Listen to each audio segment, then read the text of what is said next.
How we doing, folks? Good morning. Happy, is it Friday? I think it's Friday. EV Nuggets, thanks for the almost 2 years. Appreciate you re-upping that Prime. Murder Face, thank you for the 46 months. You're watching on the YouTube side. I haven't grabbed the chat yet. Morning to you too. Howdy, David. YouTube chat is really annoying, and the URL for the YouTube chat changes for every YouTube live stream.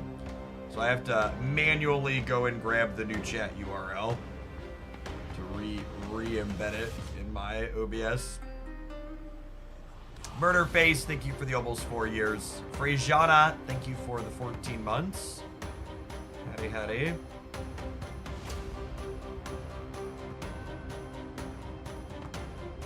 Izuri Fastos Thanos, lovely. Some cracked tech cards.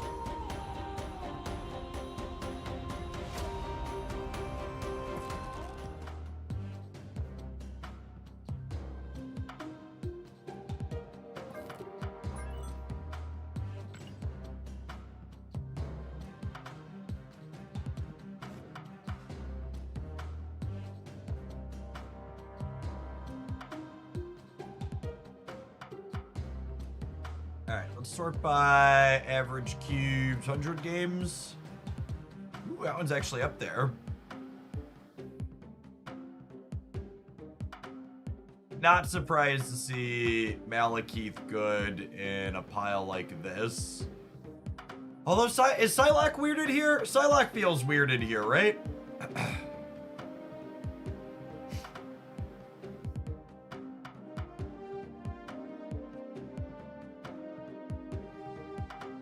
Do you want to ramp into Malekith? Rodford, thank you for the 41 months. This seems much better. The win rate is markedly better. Bonus energy for the next game, yep.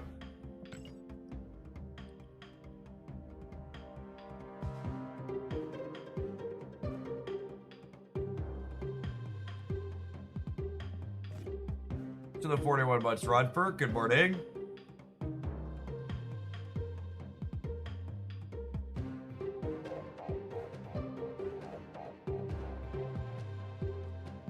Alright, looks like things fall off pretty hard from there. Frigga bounce movers doing some okay stuff. We take those.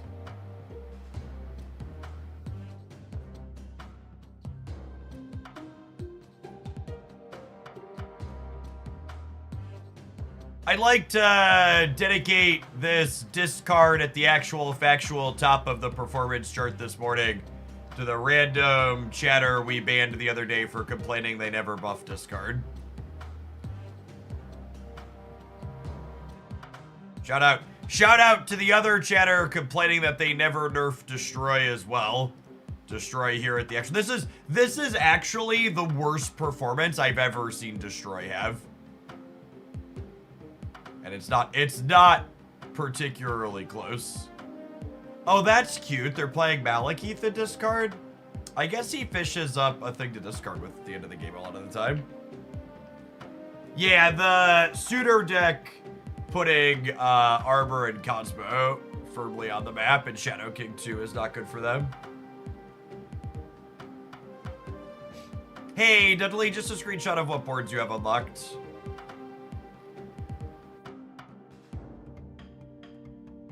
Bounce is limping along. Most popular one is struggling here, but the category as a whole is fine. Morning Vizid. No sample in any of these yet. If I open this up to all of Infinite. Very similar. Destroy gets marginally better. Airship becomes number 3. Oh, it's a bad place, chat. How are the pre-infinite kids doing? Bouncing those pre-infinite kids.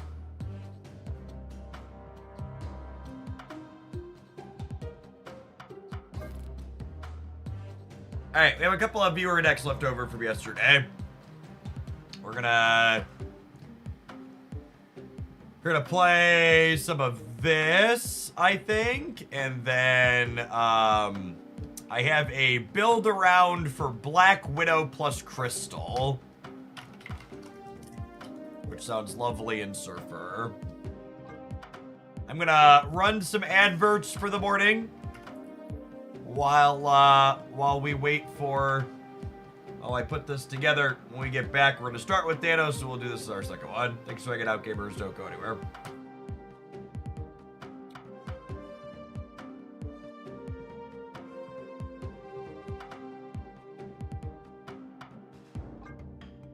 Silver Surfer.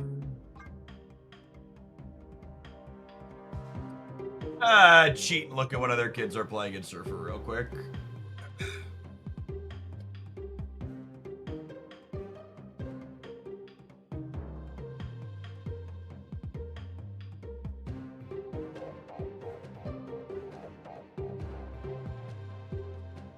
Oh, the Patriot build's doing stuff. That's cute.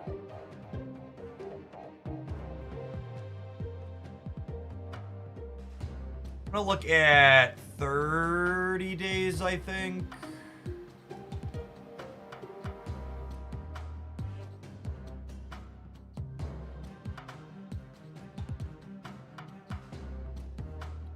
Those are some killer numbers on the Agent Venom build. That's not what we're looking for, though.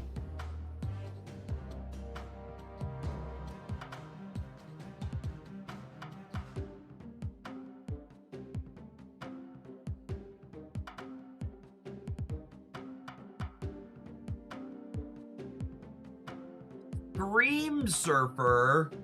I don't think these really apply to what we're doing, but that's kind of cute too.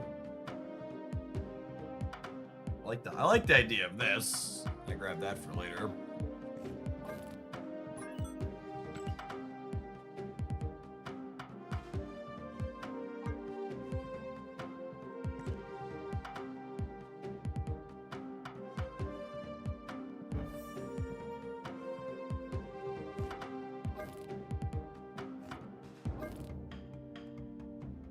Make Ajax as a buy at 6,000 tokens. I mean, if you want to play it, sure. Make Ajax as an archetype defining card. And spending your resources picking up archetype defining cards is very reasonable.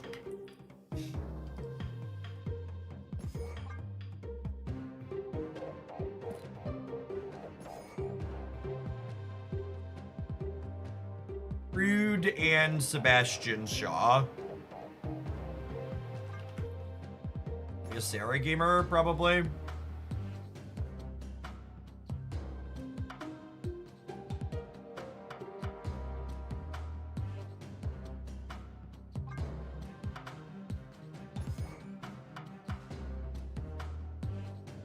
Are we Gwen pooling still? Probably.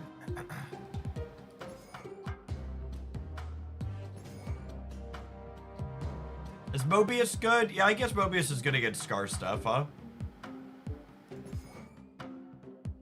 You want to be a Killmonger Nova gamer? Those are probably fine less too. I guess I'm missing Absorbing Man though. I probably want Absorbing Man.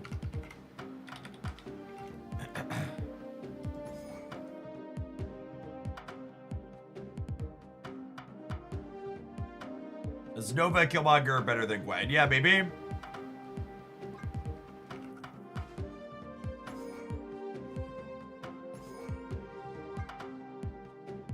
You say if you're a Saralist or a Hopeless. I mean, usually you're both.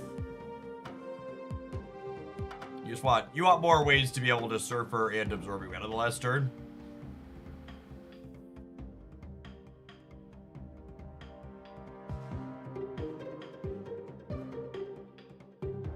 I mean, I think it's unfair to say they launched Hydra Bob as a 1-4 initially because they literally told people they were pushing him to a 1-5 before he left Spotlight Caches. So, like, yeah, it would be nicer if things returned faster. I agree with that, but they told people they were buffing him before he left.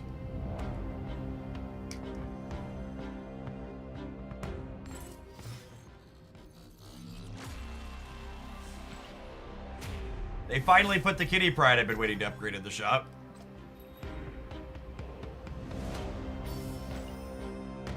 Lame. Hopefully she comes up in the shop again this afternoon so I can split for a gold whatever. All right, we're gonna start with Thanos, and then we'll do some surfer stuff. I think is my plan.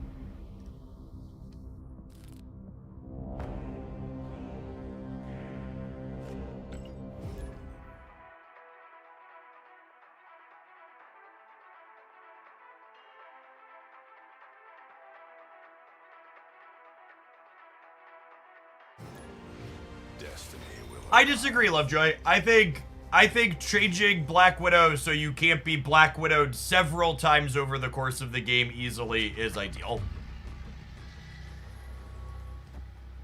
They're not trying to not make Black Widow's effect be a thing. They're trying to make it so Black Widow happening on turns 3, 4, and 5 is not a thing.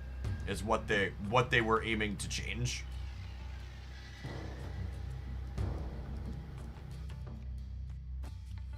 So for reference, if you hadn't experienced it, there was a Darkhawk Misery build that was designed to Black Widow you 3 turns in a row. I would not be surprised if they ended up putting Widow down to a 2 cost again with her ability being activate. But I also think it's fine to have left her at 3 and see how things play out in the short term.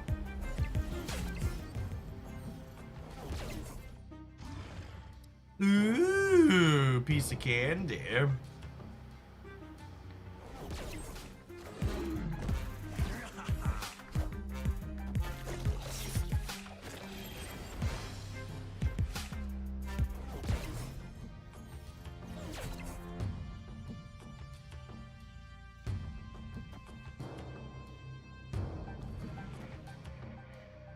Gets this. Then we can Thanos power stone to the last turn.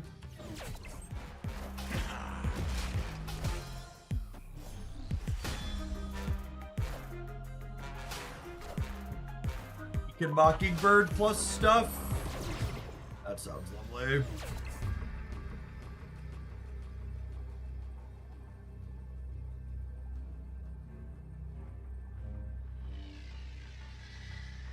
They have a freebie from Anti-Venom.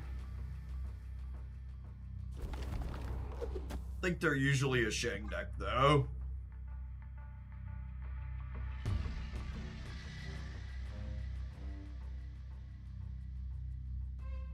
Yeah, the Misery Widow build that was designed to widow people a bunch was seeing a good bit of play.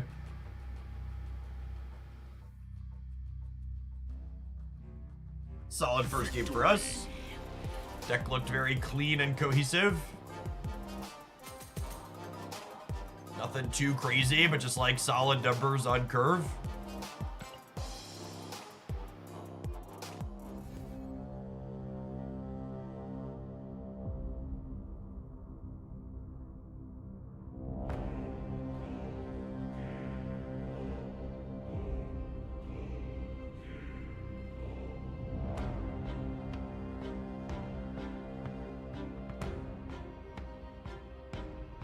It's such a small but simple change to help people catch up.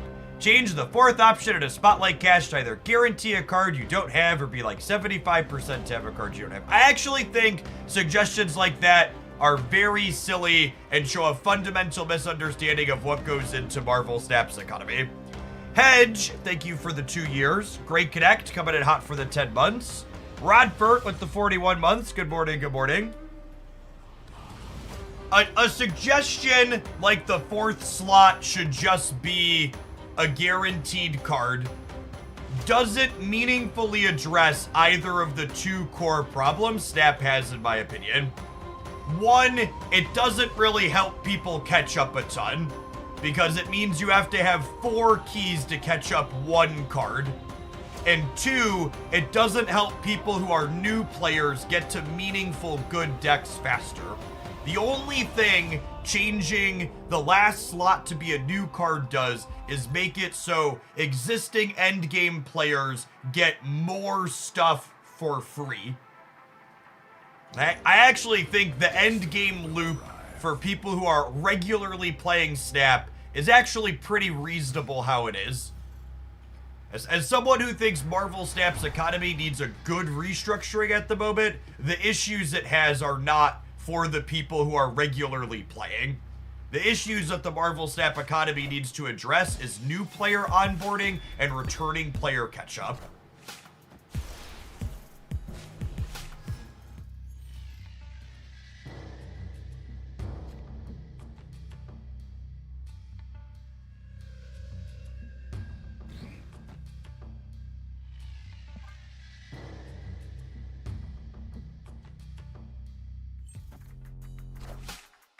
Hey, Dudley, I saw your DM on Discord. Can you pop up in chat again? I'll get you the gift sub hooked up.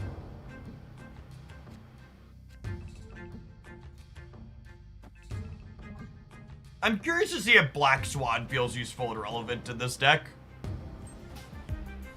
She could be a sweet enabler for Squanch in this.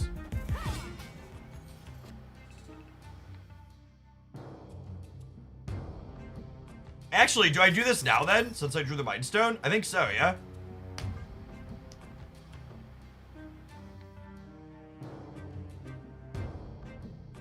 I've been seeing a lot of players call Agent Venom a Bast clone, and I'm not sure it's entirely correct. You're right that it's not entirely correct. Video gamers absolutely love making comparisons between things that make absolutely no sense.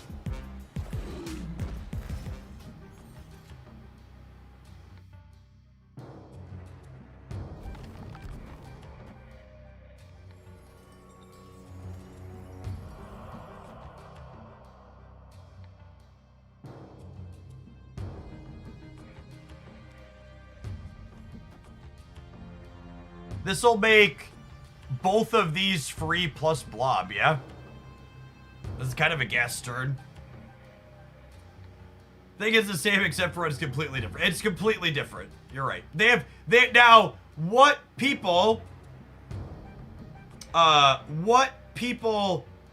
mean when they say it's a Bast clone is that Bast and Agent Venom have similar deck building restrictions.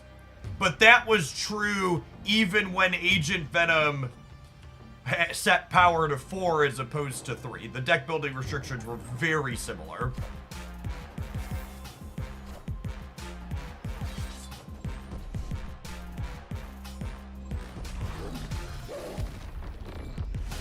The Squanch into Reality Stone here to make Mockingbird and Scar free is actually kind of absurd. I'm picking up what this deck is putting down, gamers.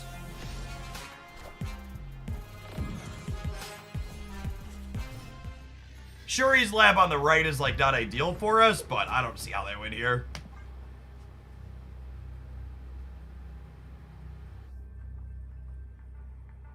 We're at 31 there. It's probably fine. We're adding 19 in the middle. We're adding, you know, at least 13 over here. Probably a little more.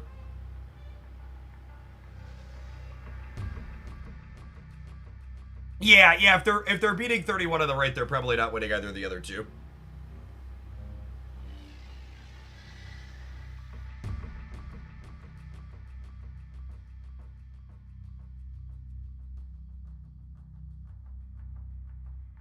Victory. Hey, we actually haven't drawn a suitor yet, but our deck's been pretty functional even without it.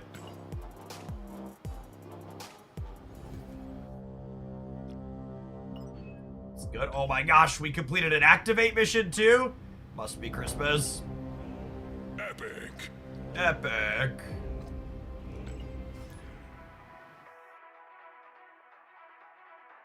Tachias Rex, thank you for the 18 months. I appreciate the year and a half. Welcome back. Destiny will arrive.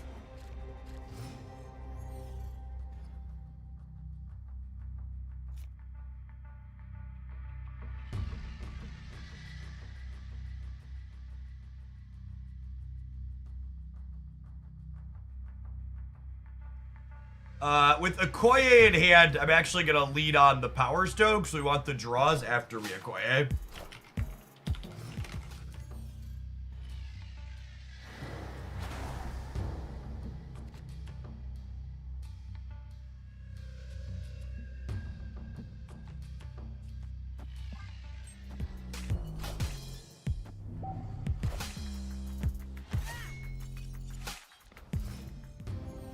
You dipped today Zeus out Thanos. We played some ongoing Thanos yesterday. It was okay.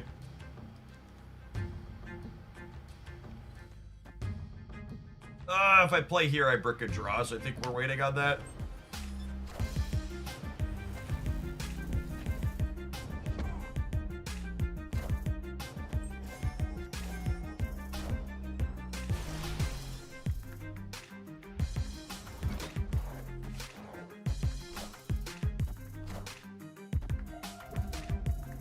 Alright, some days you're the pigeon, other days you're the statue. Take a mulligan on this one. Escaped.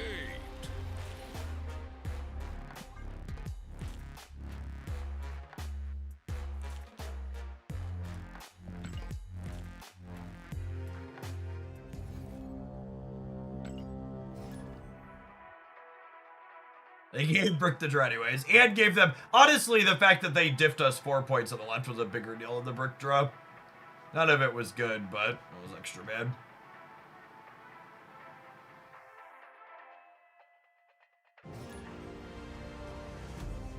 Broad was like, are you sure you didn't want the Sentinel, Jeff?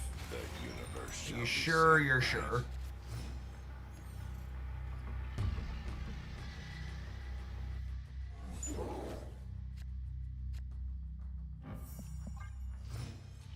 Ooh, free Scar discount. Lovely. Glad you learned something, Jack Search.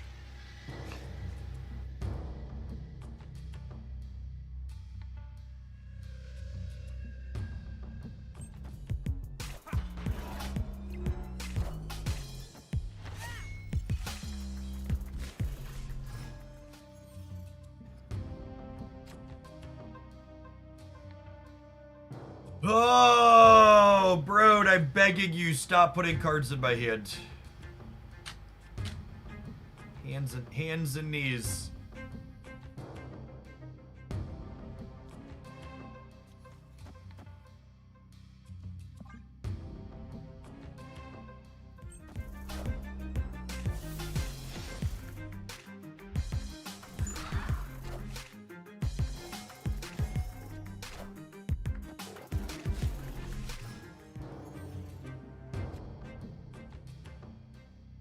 I think someone put it best yesterday. They were like, why would you want to lose a 1-in? Why would you want to lose a 50-50 in Pokemon Pocket when you could lose a 1-in 200 while playing Marvel Snap? And I had never felt something so viscerally in the core of my being before.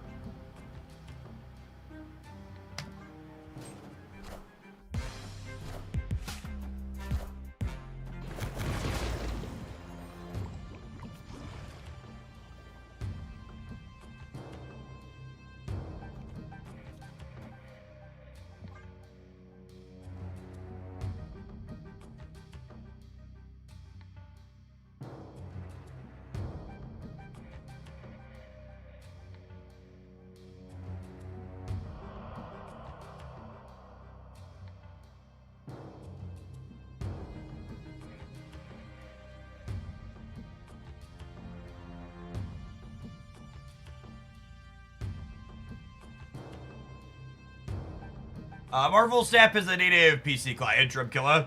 You'll get this widescreen view by default. The thing that's extra is on PC, this deck tracker is a third-party tool called Untapped.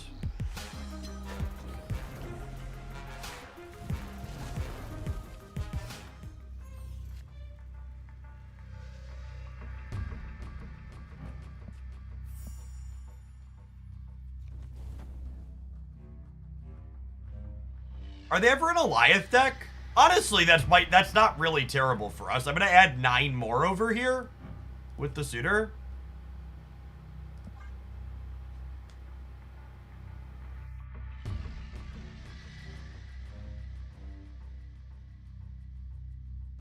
Jeff, are you think about making a Pokemon Pocket explainer? I have no idea how to min-max the 7+ currencies. So, part of the reason why I haven't made a Pokemon Pocket economy video is because you kinda don't have to min-max the 7+ currencies. One of the reasons why they have so many currencies in that game is they're basically all siloed and they're all separate. You should just always spend them. The literal only currency you have to think about is how you spend your Pokegold, the premium currency that you buy. And that's literally just, do you spend it on wonder picks or packs?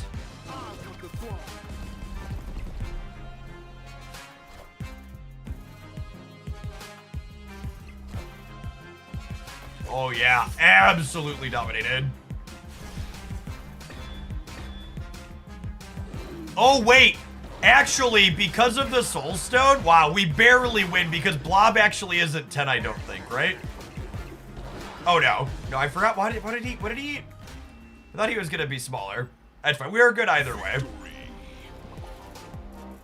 What was in my deck that I was forgetting? Oh, they were bigger from Okoye. They were bigger. Okoye is what I was forgetting. I was like, how did he get to 14? They were bigger from Okoye. I do not expect Valentina to be a super competitive must-have card. You think there will ever be Pokegold bundles with Hourglass or other currency in them? So, Datamine said there's references to some type of Black Friday sale in Pokemon Pocket coming up. So if you're on the fence about spending money on stuff in that game, or you're thinking you're gonna rip the Band-Aid, I'd recommend like waiting a week and a half and see what happens. The universe shall be set right. Noah, thanks for hanging out. Appreciate it. Let's make sure you have a sword to go with that shield. Sandbar! Boo this man. Boo! Boo! As always, poor Thanos catching flack from Erishim.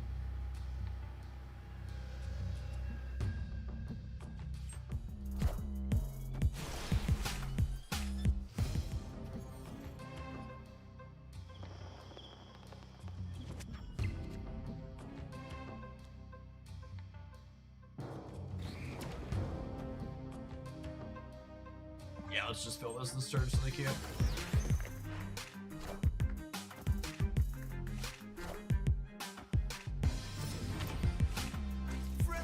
Spider-Man here.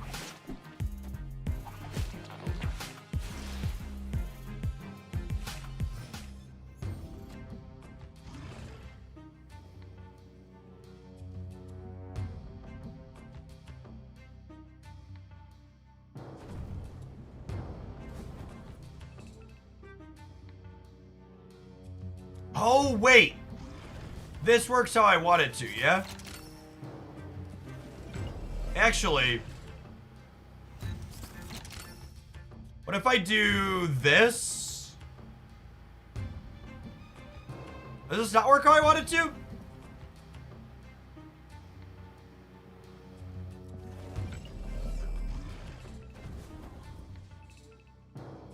I would be very upset with you, old man, if these cards are free next turn. I'm changing my line because you said they'll cost 1. Okay, well, we'll find out. Chat, I think they're supposed to be 0. This is what I get for listening to fucking chat. You're the worst.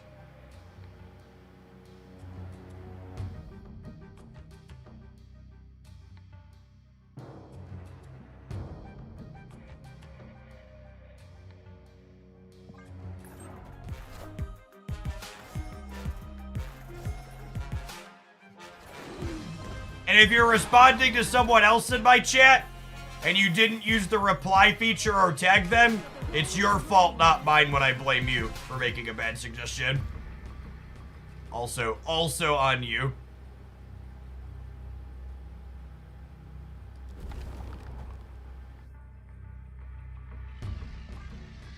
I think we still win this, yeah?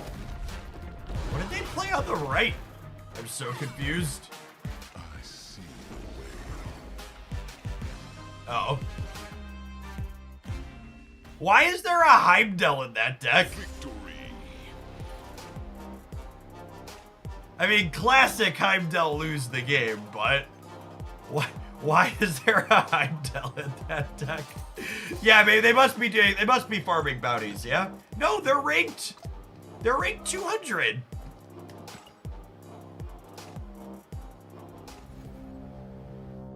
I don't know.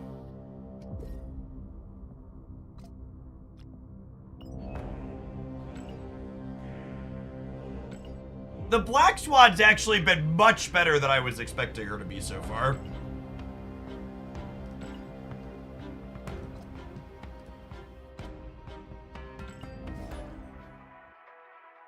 She's felt pretty clean for enabling the Mockingbird and whatnot.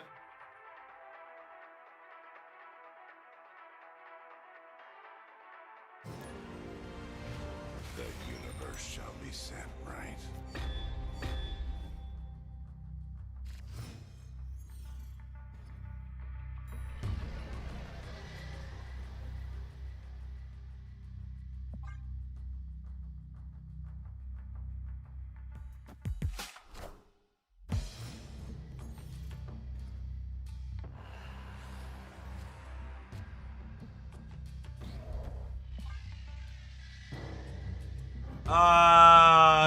With Kyera, that's neutralish for us.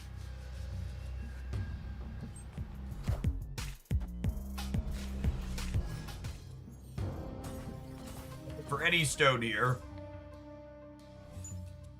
Well...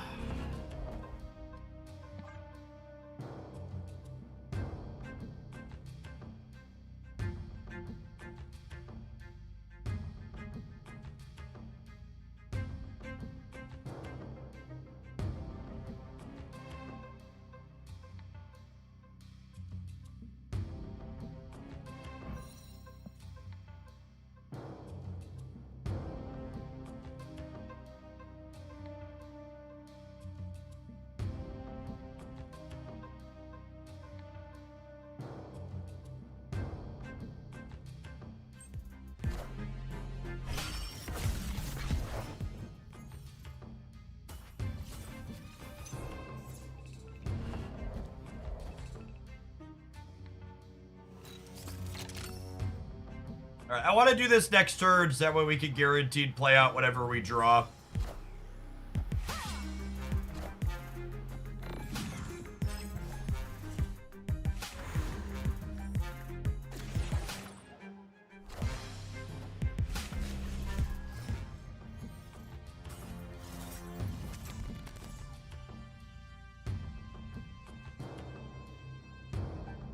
Oh, man.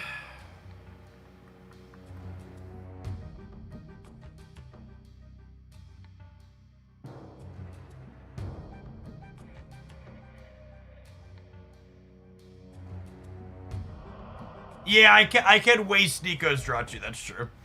I think I want to do this because they're likely to want to pull this into here, and I want to give them a 66% chance to break it off, I think. Is the play.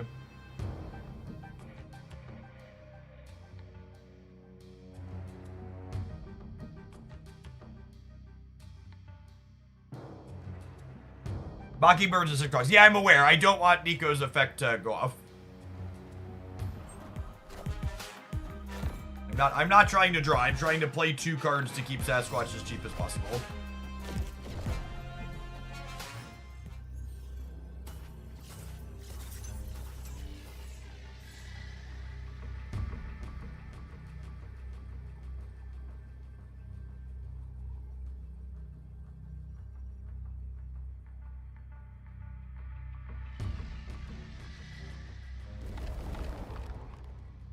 They haven't used Anya yet.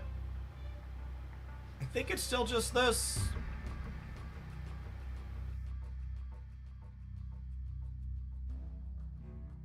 If you're missing Fastos, you probably just play another good 3 energy card. Red Guardian's probably fine. Is Suitor plus Blob slightly better? Oh yeah, maybe. Suitor would be 1 less here. Maybe a little bit more here, most likely.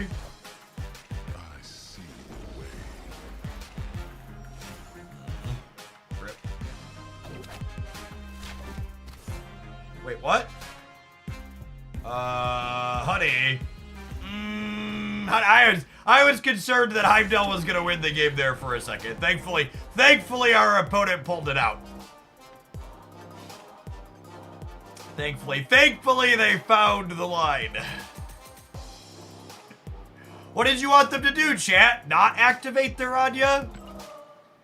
Classic defeat from the jaws of victory. All right, let's tap a Twitch chat and we're gonna play some more of this.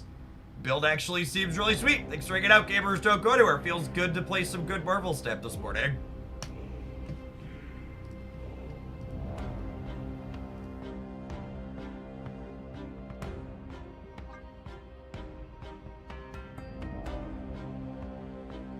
I'm not snapping, so I guess we won't take that one.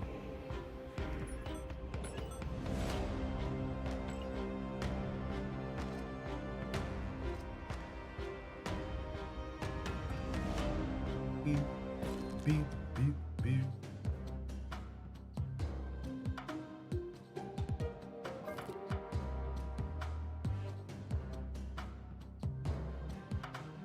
I mean, a Heimdall lose the game. I do not think I'm likely to be commissioning any more snap emotes. I think if anything, I need to commission some Pokemon ones. Green Carter, thank you for the 2/3 of a year. Welcome back.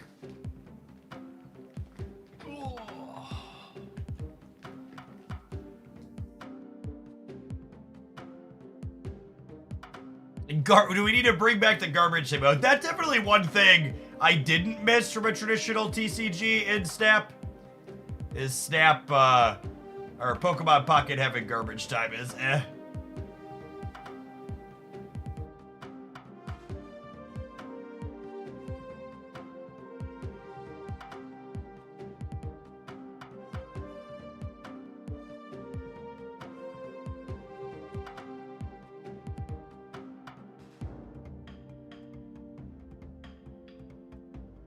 Nick Fatty, thank you for the half a year. Welcome back. Yeah, coin flip emote would be multi-game applicable for sure. Woo! Back up to 291 spotlight keys. That's good. I was getting worried. Do I want this Theta variant? Theta variant's pretty good. I'll look at the one that I have and decide if I like this new one better or not.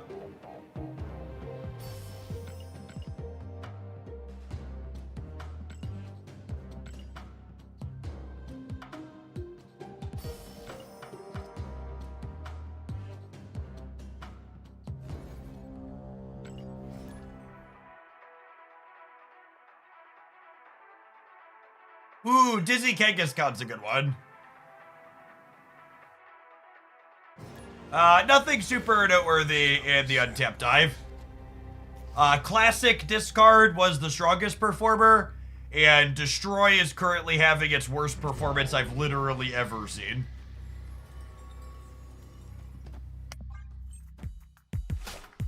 The common suitor deck playing Armor and Cosmo is not kind to it.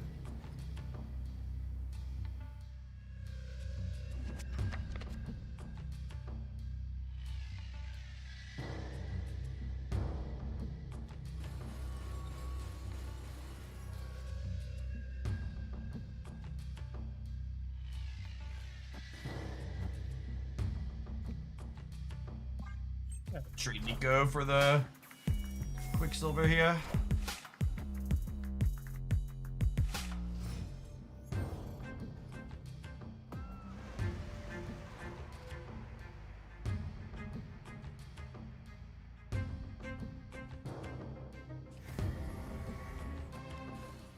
I think I'm resetting this.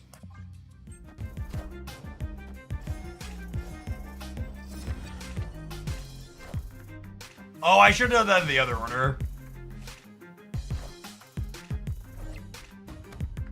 I should have done that in the other order so I could.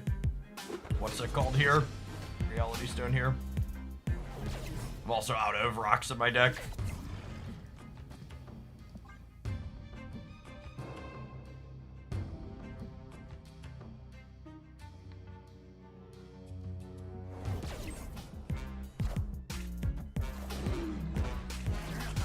How's this list going? It's been really solid for us.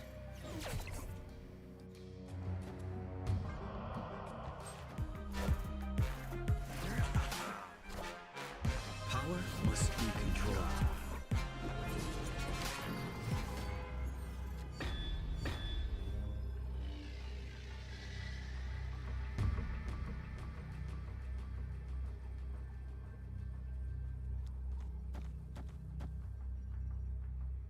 Classic New York flip.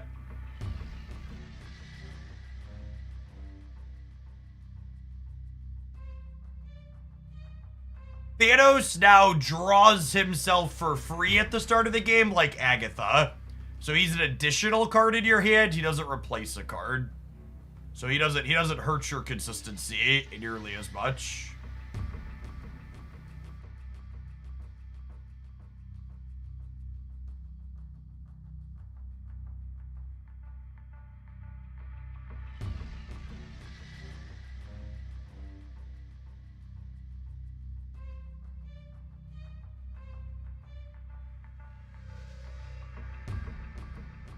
You're gonna be waiting a little bit for Pokemon. We're doing a nice full stream day with a few hours of Snap and a few hours of Pokemon. Victory.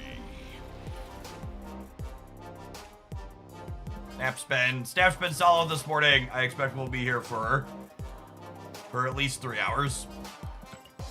And Maine, thank you for the 89 months. I appreciate that. Welcome back.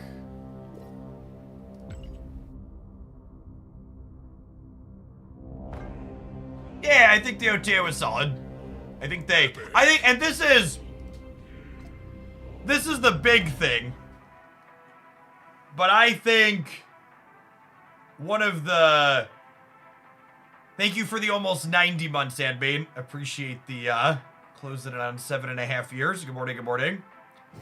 I think the change to Agent Venom, making it feel like Shadow King is a little bit less must-play, is a big deal.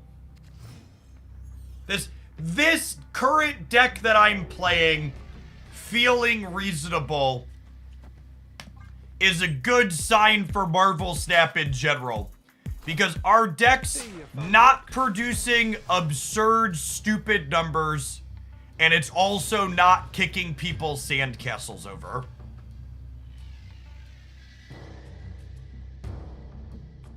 And I think those two things, not needing to do that is a big deal. Okay, so am I getting rid of the Adelan? I hate this Forge. I think I'm not playing this. Unless I'm getting rid of the Adelan. It's so close. I found a rock.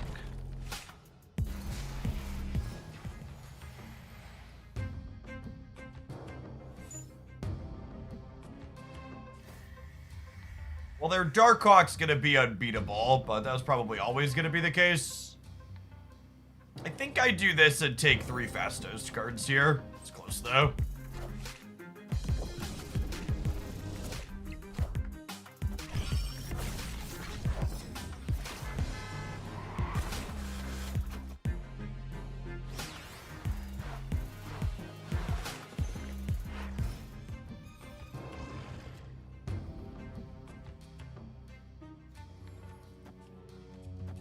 We did talk about Wall of Roots finally getting fixed last week.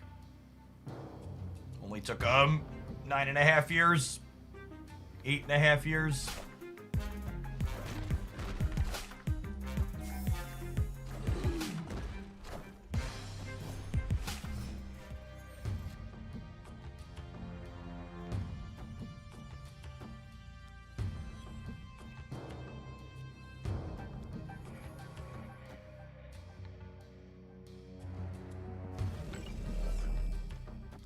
Opponent snapped.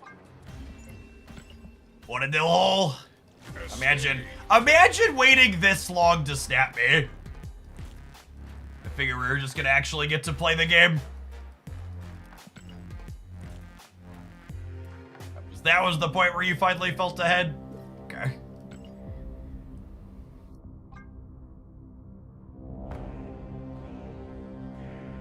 None of these are very useful. 314 is pretty underrated, yep.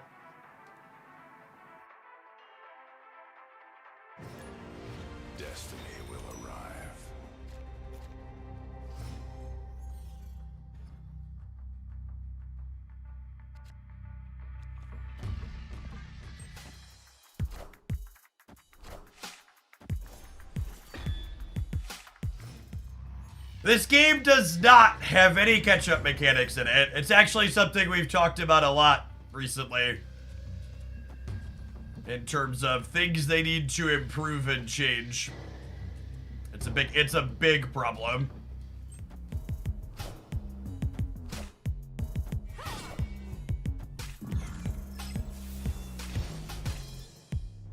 Holy!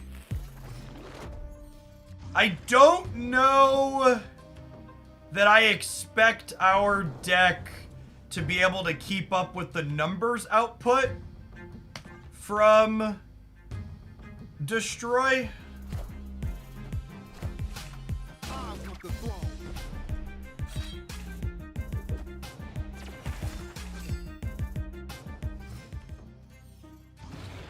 But that's the thing, Mad Max. Your comment that you need to have a solid pool 3 collection to keep up. Not every new players don't have solid pool 3 connections when they come into the game. That's an end game player thing. I really wasn't impressed with Marvel Rivals. It felt like the actual gameplay wasn't very good in my opinion, and that it's mostly being carried by the Marvel IP.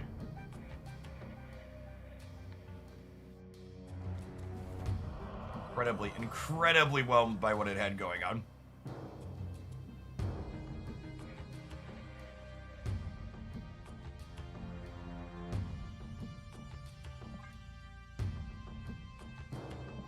Oh, I should activate just for doing my mission. Sure, it doesn't matter. There's an Elysium. I guess they could randomly deco the Elysium, I suppose.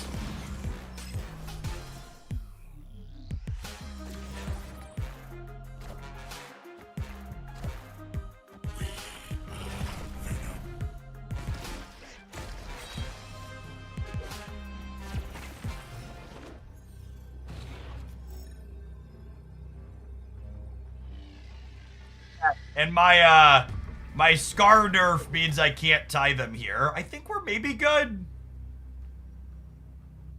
I'm gonna add 6 more in the middle up to 31.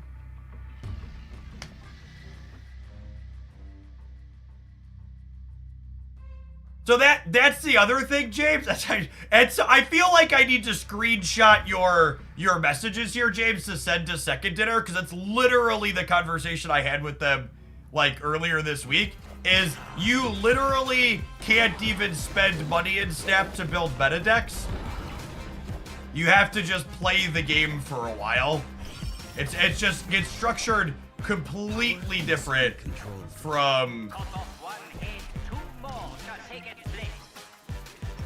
It's structured completely different from other similar games. Oh man.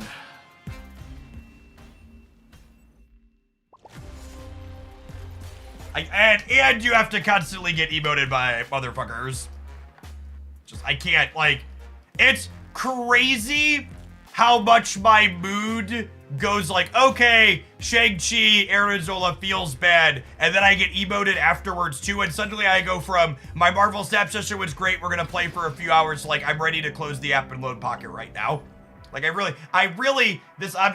go post my weekly message in the Snap Discord, so letting them know they need to turn emotes off.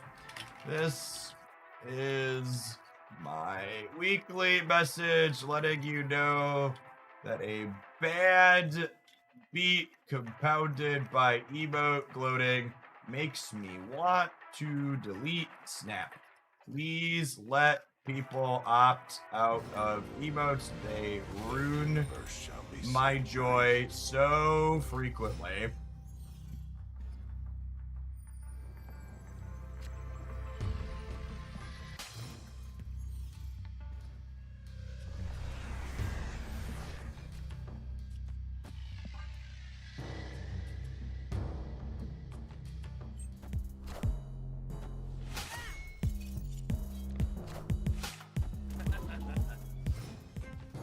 I'm sorry, what?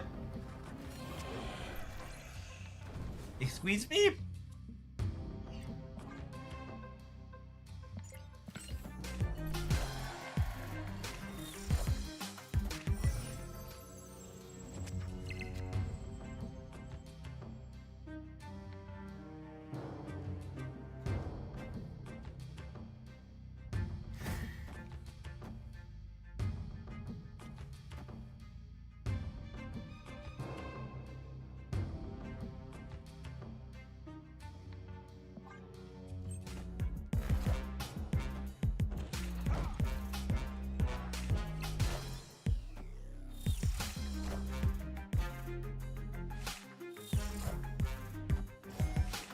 Is it Nico left dice? Yeah, that's fair.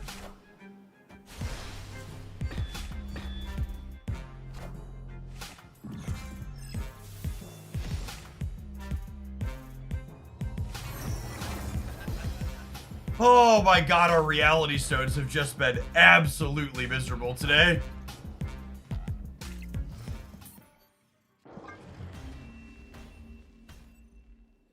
Escaped. Actually the worst. The space stone, Thanos doesn't really matter because it means I can't meaningfully play for all 3 locations is the problem. I don't have board space to play my stones out. If I play the stones out and play Thanos in the middle, I'm not going to be able to compete left and right, which is what I need to do against their Ajax deck. Yeah, series drops will be happening in the December patch, and we always get communication that at least 2 weeks out of what the series drops will be. So we should know before the end of November what series drops are coming.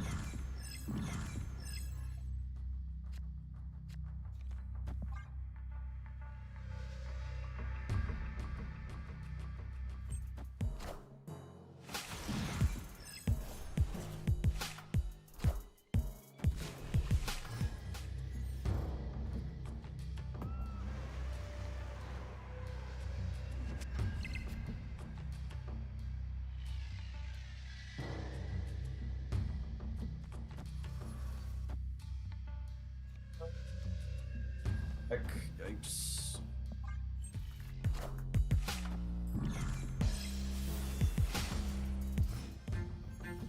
Deep space actually doesn't bother us. That one does.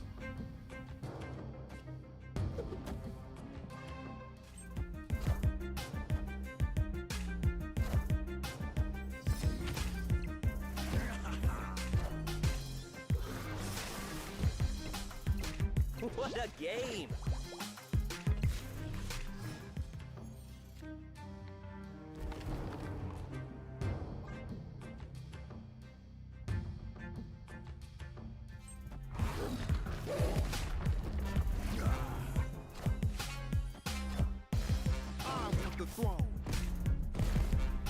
Slade, thanks for the space. To change my underwear.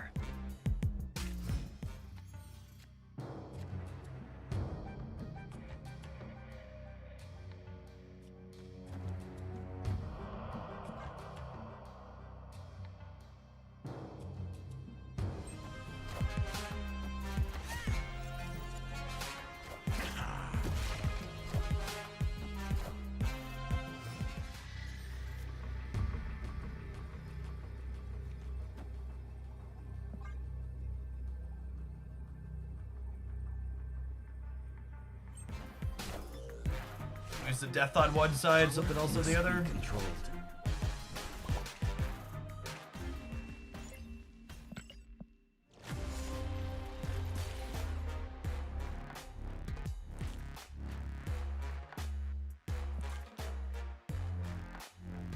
Every time without fail. Every time without fail. Fastest emote in the West.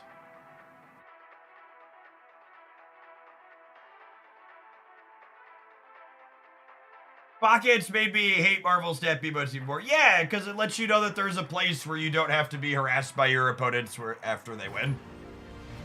The universe shall be set right. Lets you know that there's an alternative.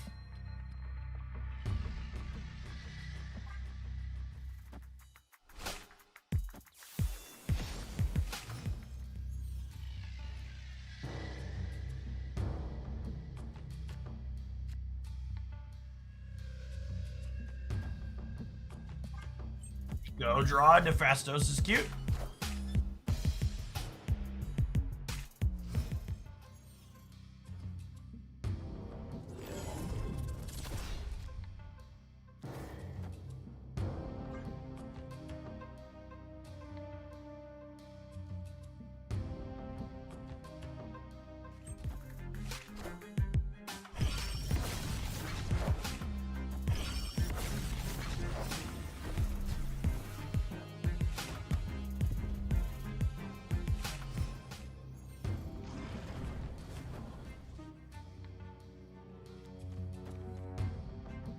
Fat Bricks a draw, which I don't think I want to do.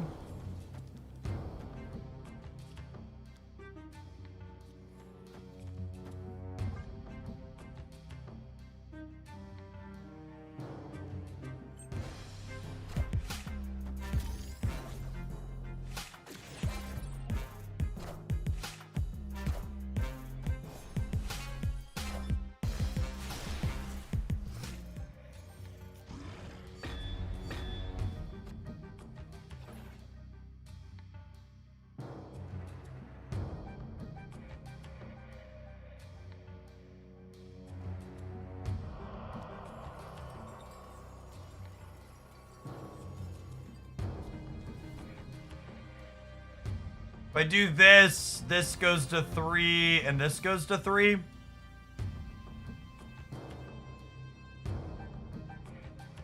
Great, math.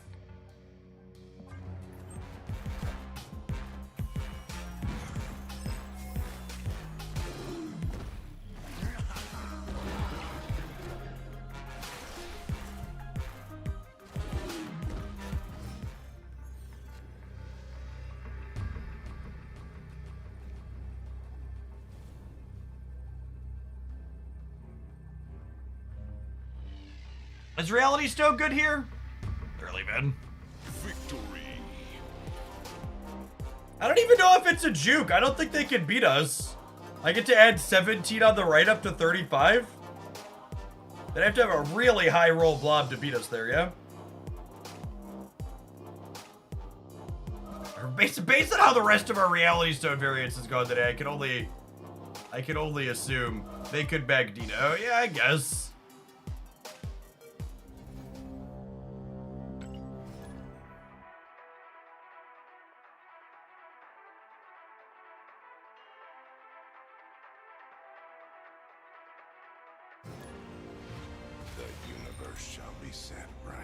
So on Thanos. Thanos is much better than it was. I would not be surprised if it's still not competitive. In no small part due to stuff like this. These types of locations are so bad for this archetype. There's so many of them.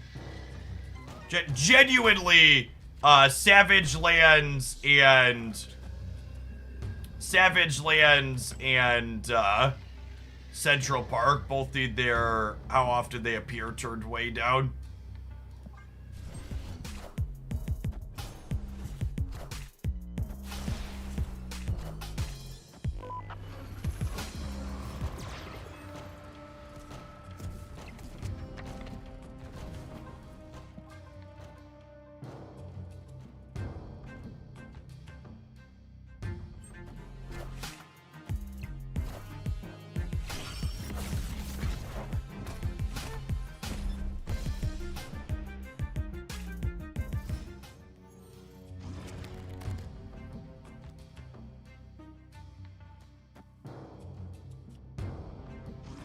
So I could Nico the Okoye. I think that's worse than just like calling to Thanos, yeah? Because then the Scar is free.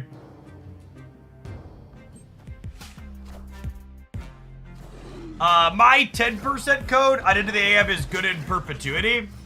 They're a recurring partnership for the stream, but their extra discount for the holiday sale is going on through December 8th. Which stacks with my code.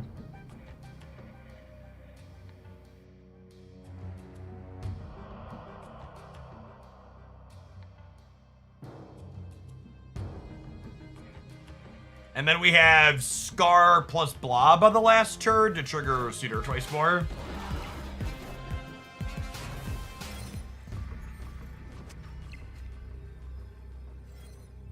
And honestly, I've got so many things that eat it to tech cards that aren't, these die to Shang either way, so I think I just do this. And they can't Shang me everywhere, right?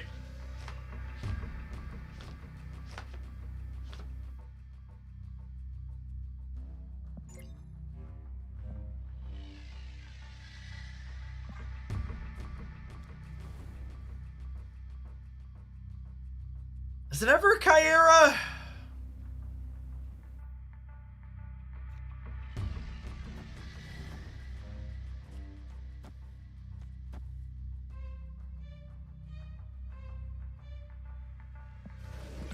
Is it ever Kyera Scar?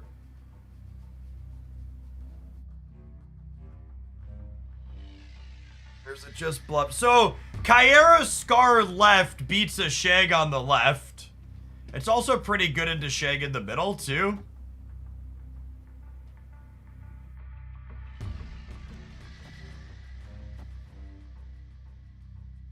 US Agent's also a thing.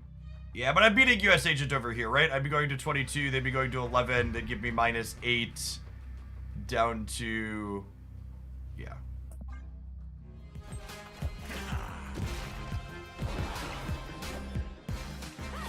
Does Kyera predict call? She doesn't, but Shang here only puts them to 11, and I'll be at 12 even if they Shang us.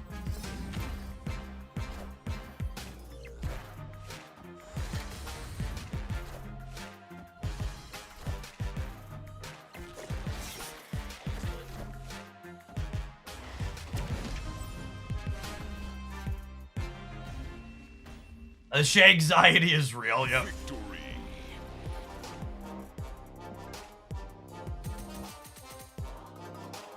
Also, worth noting that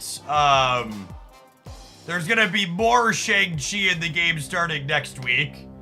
Because Fenris Wolf is the Shang-Chi combo card.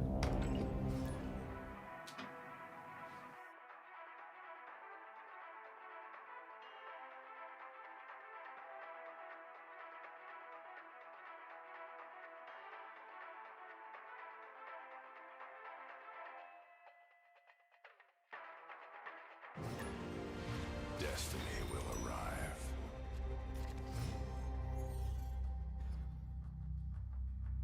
Fenris Wolf returns the highest power destroyed card from your opponent's side to play under your control. I think I'm playing the stones after I Fastos. Destroyed or discarded, yeah. Yeah, it works with things like Black Bolt, but it's also not very good with that, because you want high power things.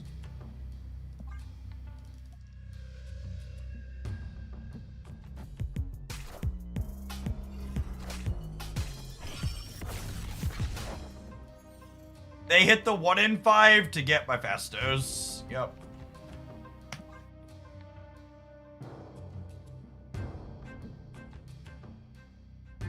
Yes, it's activate, so you get them back on the last turn. Is accurate.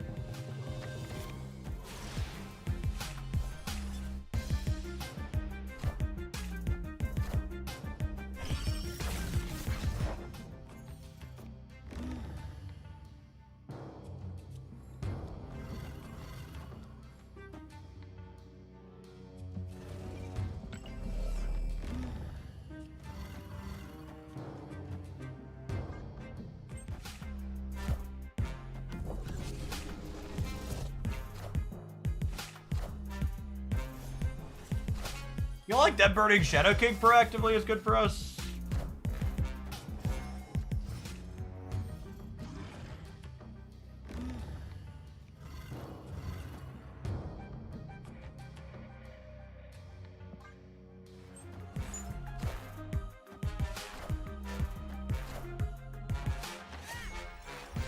Alright, so we're winning the right, and we're ahead in the middle.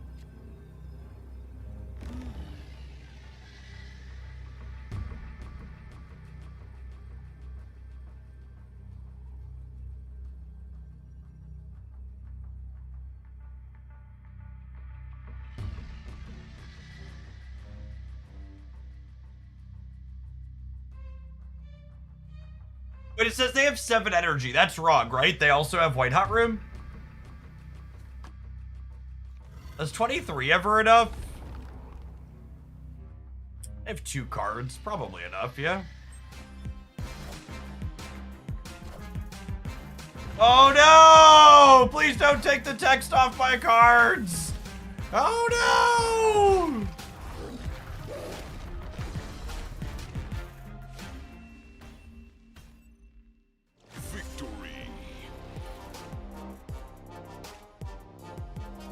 Be gone, interloper! Young Thick, thank you for the 2 years. I appreciate that. Welcome back. Both of those middle also. No, I was short of winning middle, right? Was I? I actually don't know offhand. Did I count wrong? We were 23? Maybe it was enough? I didn't count. We only tied middle. Okay, then I counted right. I thought I counted, but then I doubted myself when Jen asked. Alright, I firmly believe in ending a deck on a high note, and beating Alliance sounds like a high note. This deck was fine. We ate crap to Shang-Chi a few times despite having Kyera, just because Shang-Chi still kills Suitor and Cull Obsidian. Black Swan felt like she was better than I was expecting her to be. There were a number of games where we like Black Swanned on 3 or 4 and then played out a bunch of stones on 4 or 5 to make Mockingbird and Sasquatch cheap, which was good. Okoye and Fastos letting Mockingbird get up to 10 or 11 somewhat consistently to trigger Suitor and Scar felt good. To let her get in there despite her nerf to 9. How noticeable are the Suitor adjustments? I think there was one game we would have won if Scar had one more power, but overall you still win plenty of games. Those changes were good because Suitor and Scar are still very playable after they lose a point.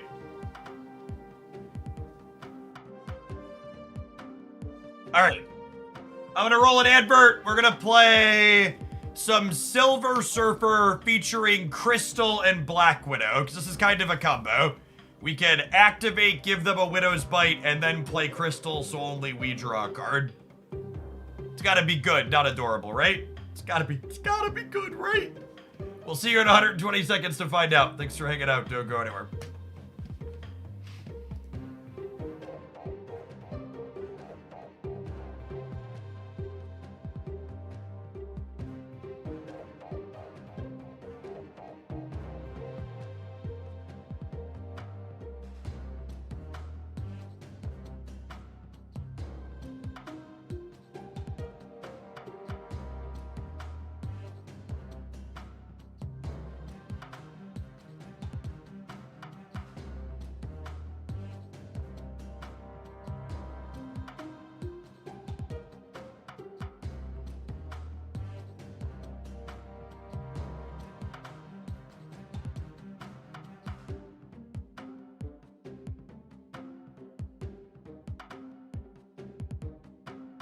Any hope for Jessica Jones? I'd be very surprised if Jessica Jones was playable.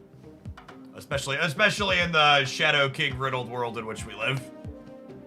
That's actually something we didn't look at when we looked at stats. What are the, what are our tech card play rates? Oh, I was happier not knowing this information. I shouldn't have looked. Ignorance is bliss. Good God, is ignorance bliss. Holy. Oh, man. Cosmo's down to 15%, I guess. Tender, thank you for the 2/3 of a year. Welcome back. I actually think the #1 change I'd like to see is I'd like them to take a point of power off of Alliance so it doesn't work with Suitor anymore. The Suitor decks being Alliance decks is real dry. I would like for that card not to be included. Yeah, armor doesn't have much play, right? What if we do this and we sort by popularity? Popular. They're actually just 1, 2, 3. They're actually just 1, 2, 3 in terms of popularity.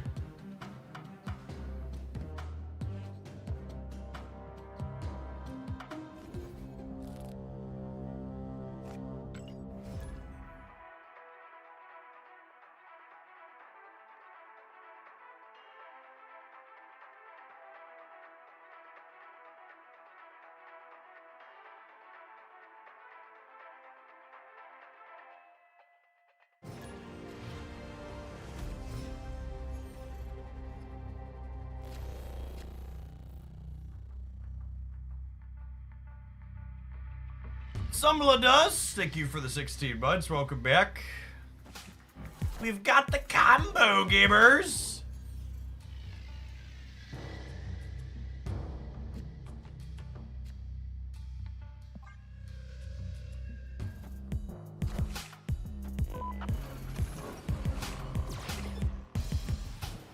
My lovely 3-4 ladies and their sick gold crackle splits.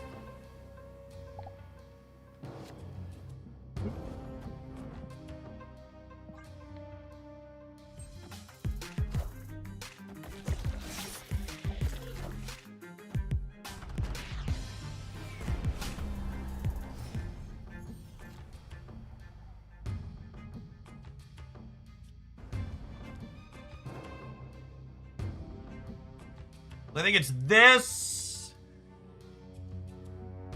Into next turn, Crystal Shaw. Thank you for the reminder on the mute.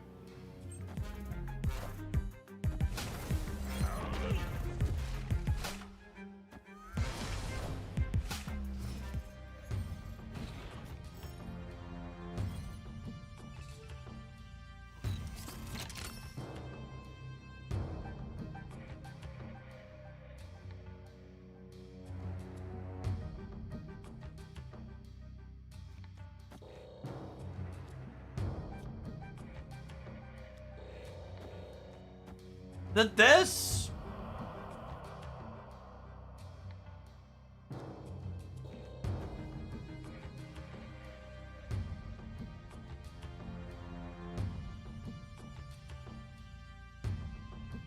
I think trying to compete on the right is wrong.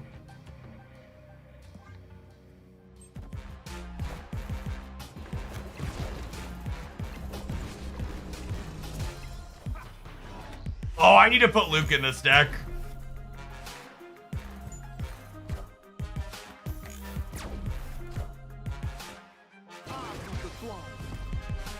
This deck's probably unplayable without Luke Cage, huh? There's so much Ajax Man thing in the metagame.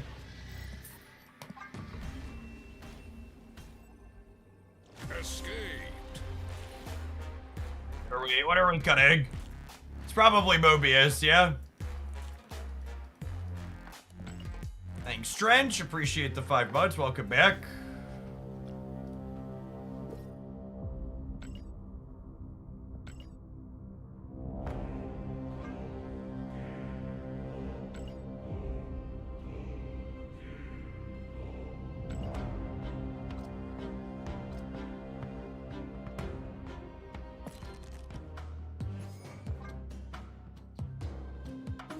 How's Thanos looking? Not strong in terms of performance.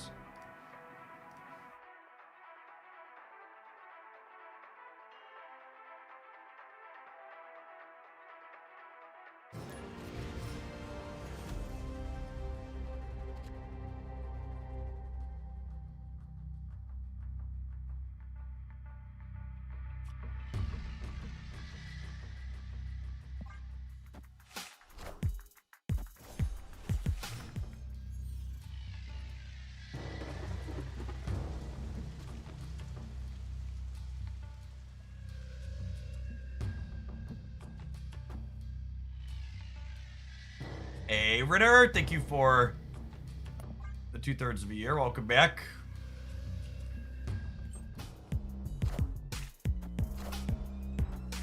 Now I have to decide, do I want to Widow into Crystal or do I want to get Brood going on the island? Statistically, we could get this or this into play here, right? I'm going to get the Brood going.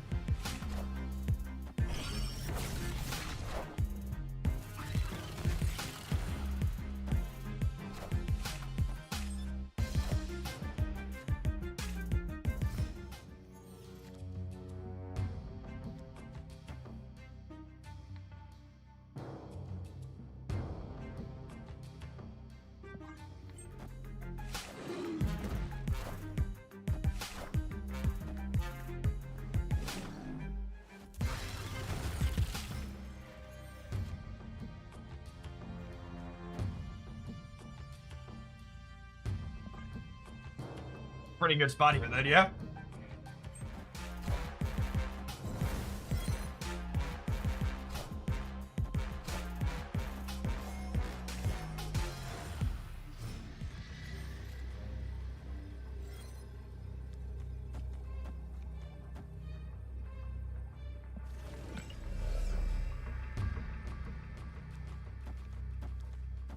Let's just put us 2 over here. This is 7, 6,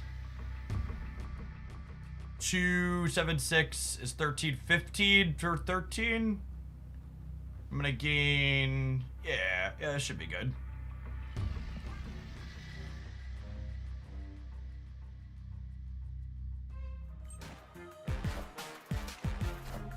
Oh wow, they just didn't compete on the left at all. Did we get all 3 here? We might get all 3 here, yeah? Oh, the counting adds up to over here. We'll let Brood sort it out. A little short on the right? No, we're tied on the right. Perfect.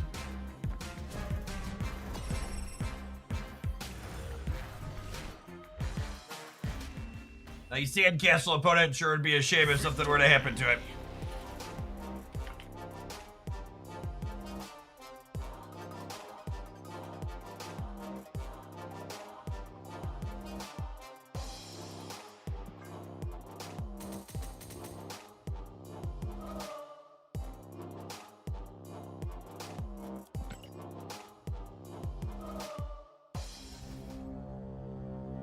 How do you play Pokemon Pocket on PC? You need to use an Android emulator. I use LD Player personally. You can find a video tutorial of it on my YouTube channel. I'm supposed to just download and install.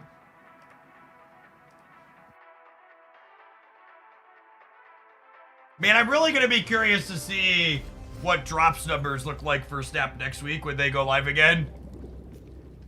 Because the post-OTA interest in Snap is the lowest post-OTA bump I think I've ever seen in the game category.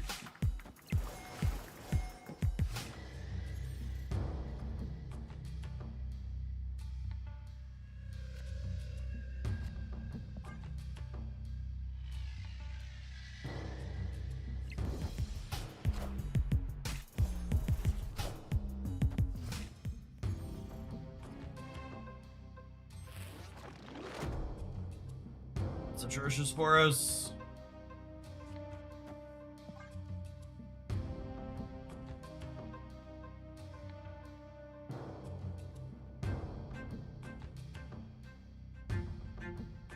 These 2 together means I can't Brood into Absorbing Man cleanly.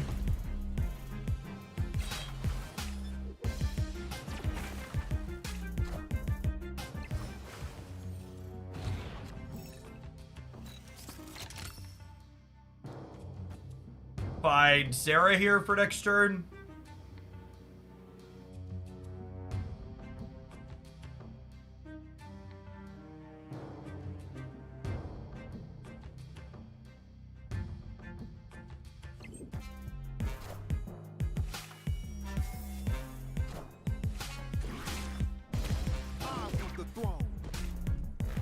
Is it better to play 1 mid? No, they're gonna turn into not a 3-drop in the middle.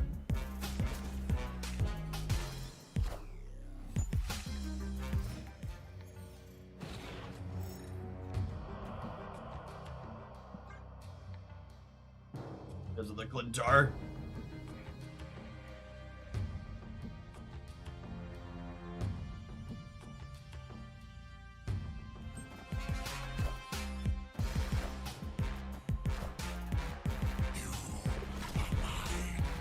Black Widow did lose her animation with the activate change. I assume they'll need a patch to add it back in.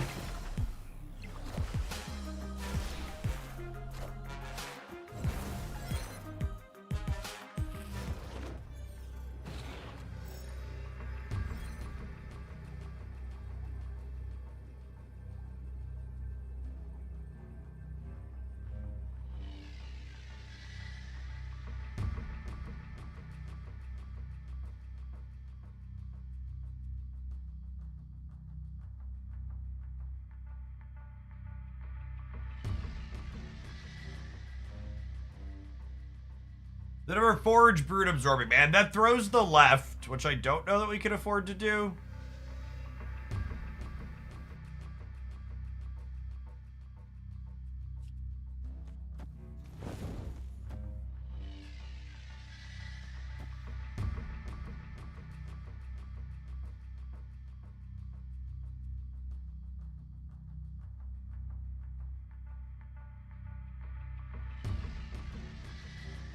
We're probably supposed to leave. I'm gonna stay for one more.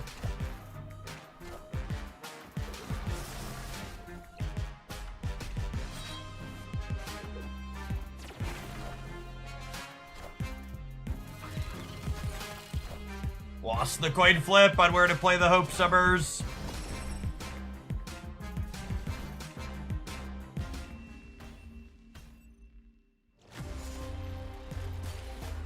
Surfer left. No, we were already beating the 17-point Venom with just these three. You're definitely never supposed to play Surfer left.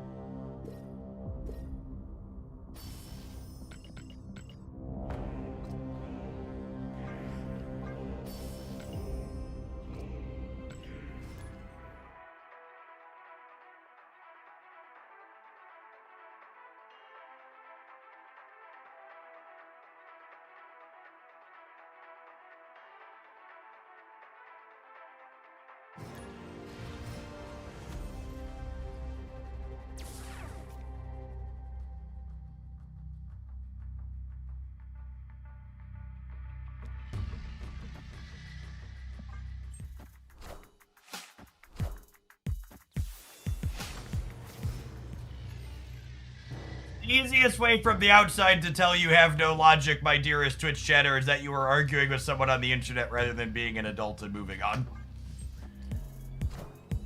So, we'll go ahead and assist you in moving on this morning.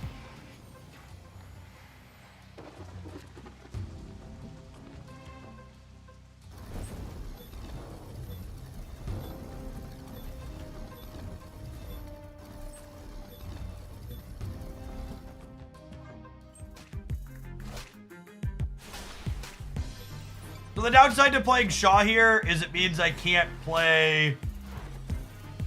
easily play two cards the following turn. I'd go for this, but I might be wrong. A good chance they just have two cheap things that beat me to the raft.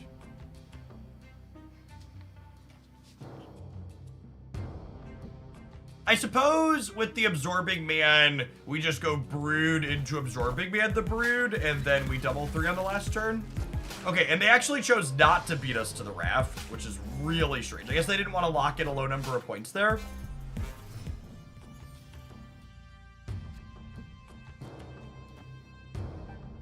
I would snap here. I honestly might not even be right to snap here. Something of a boomer snap. In a great spot, though, obviously. Scar Killmonger Surfer on the last turn here.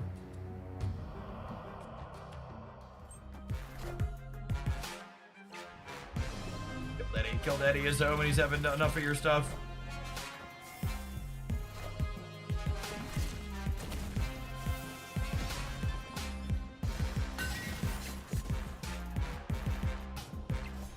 Nidavellir is good for us, I think, question mark.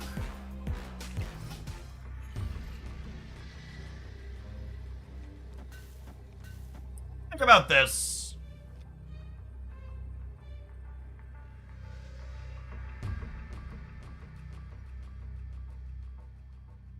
I think I'm into it. I think I'm into it.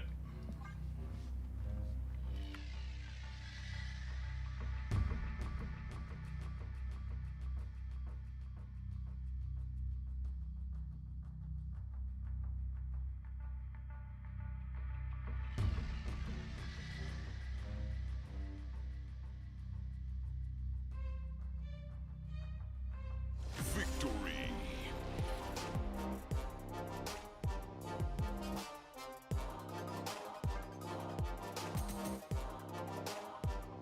How do you win with Thanos? Well, according to Untapped stats, 51.5% of the time you don't win. And Untapped tends to skew high, so I would wager his win rate's probably solidly under 50%.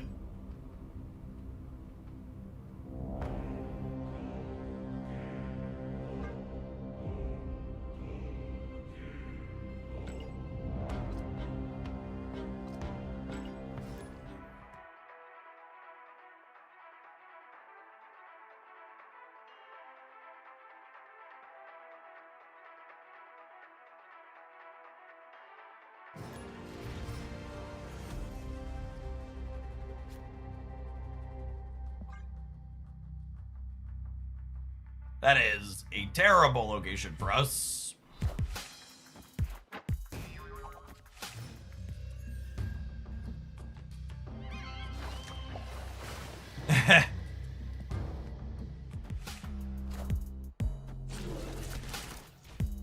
The Thanos decks are better than before, but they still don't look good.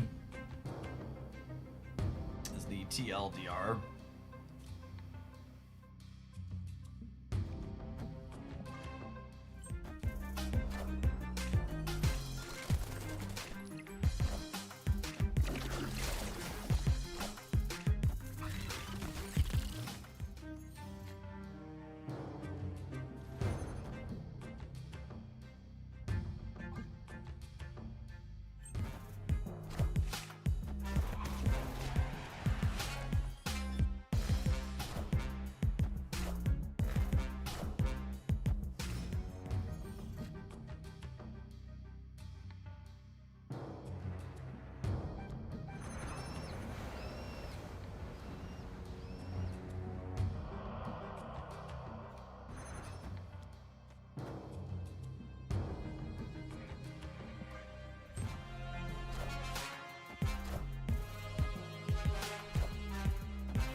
Alright, is Daddy enough? Does he beat the Iron Man on the right? I think we're gonna end up a little bit short still. Yeah, I gotta get to 30 over there.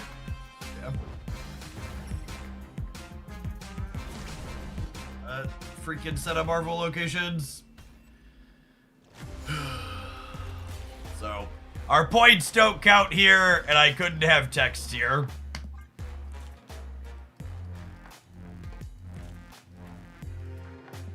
But we didn't lose a Misty Flip at least. That's true. Glass half full.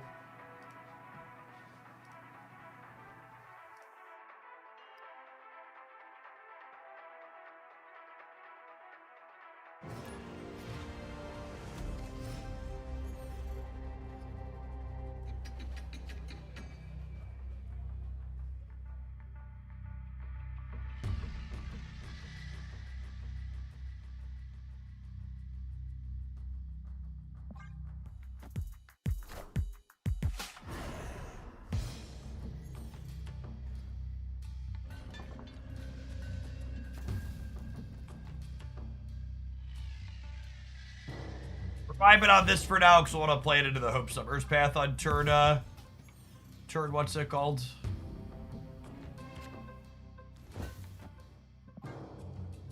It's playing Erishim.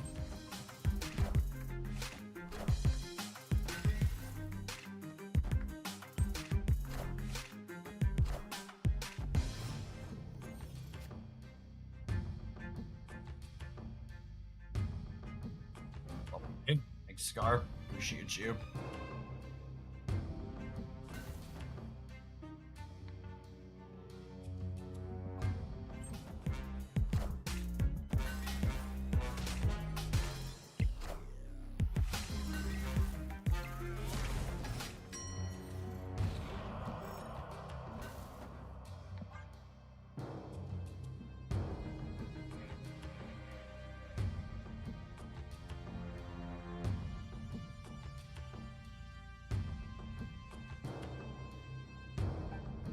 Yeah, I actually fully agree with that, Monkey. Certain locations should preclude certain other locations from spawning. I think one of the best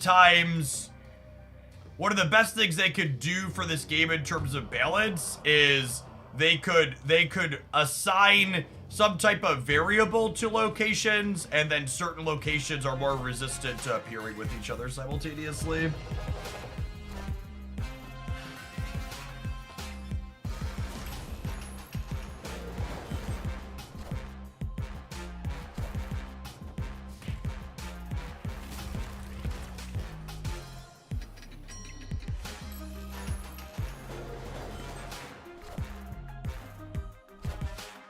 Killmonger, please. Killmonger, please. All right, I want a 50-50.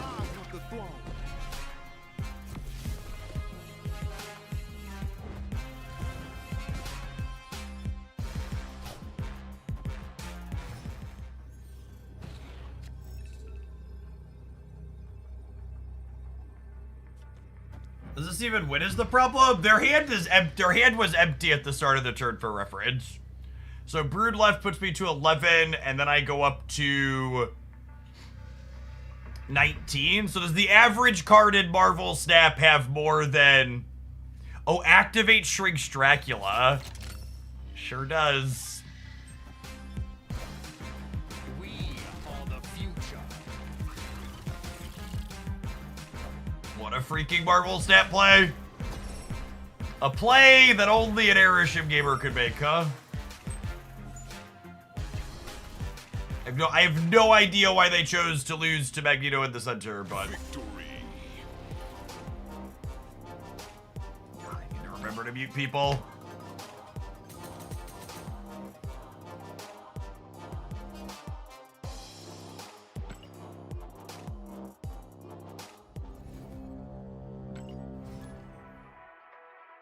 Sick middle finger after the game loss.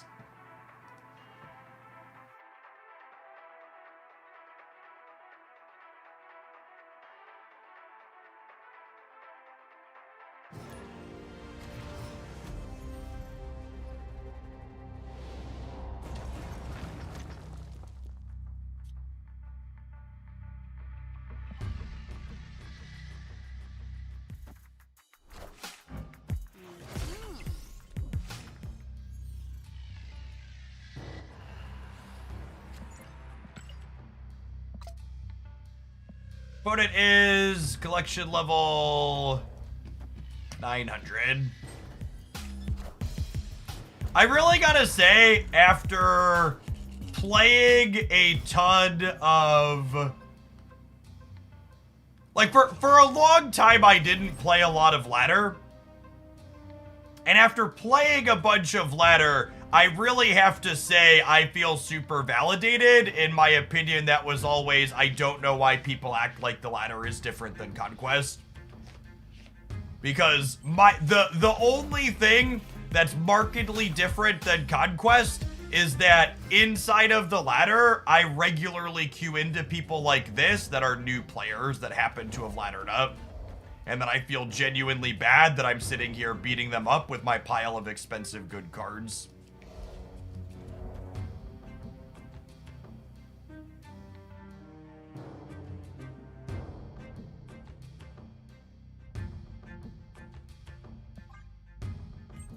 When you're first starting off in Marvel Snap, you should just play cards that sound fun to you. You're not going to queue into people with full collections unless you manage to end up inside of infinite ranking. So you should just try and have a good time. Don't min-max the fun out of your game.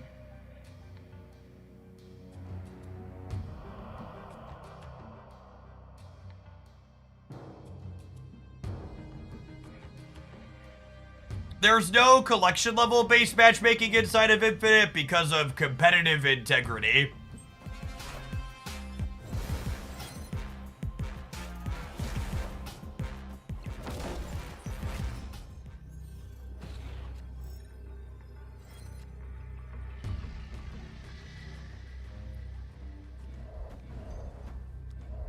So this puts me to 12 in the middle. It puts me to +6 over here. It puts me to +8 over here. Yeah, it should be winning.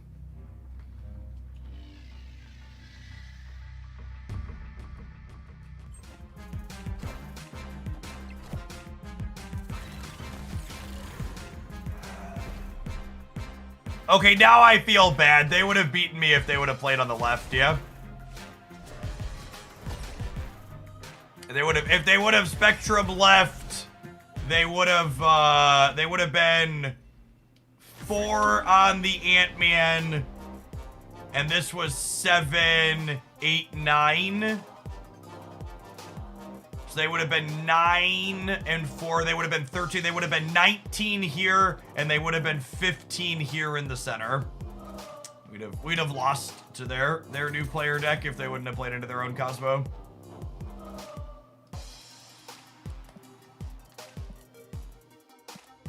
They're someone sub-collection level 1,000, meaning even if they're free to play, they've been playing for less than a couple of months. I don't know. I guess the merit there is they were technically competitive into us.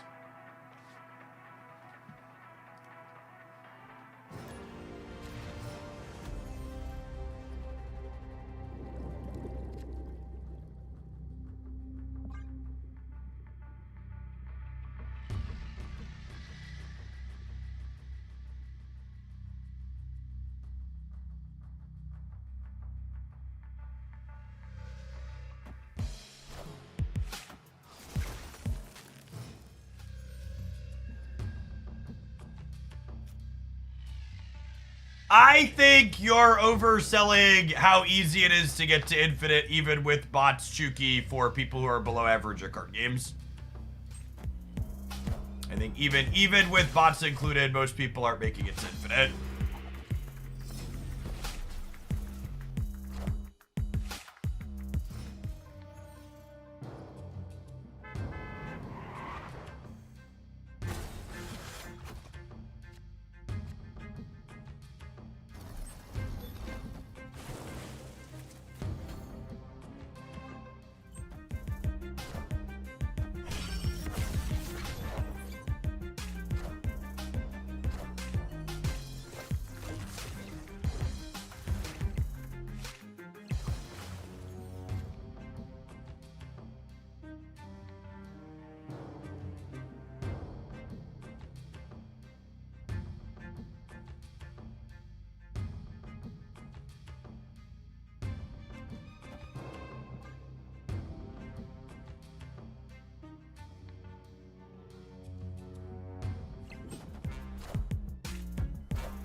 Man, imagine if this had been an odd reveal Black Widow. Holy. Would have been nutty.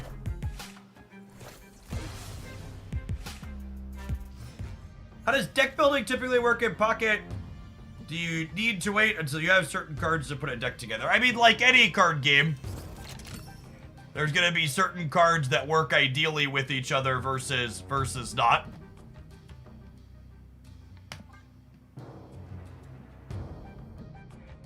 So, like, in Pokemon, like, having full evolution lines, for example, is something you need to do to build decks typically. Like, you can't play Charizard without Charmander and Charmeleon.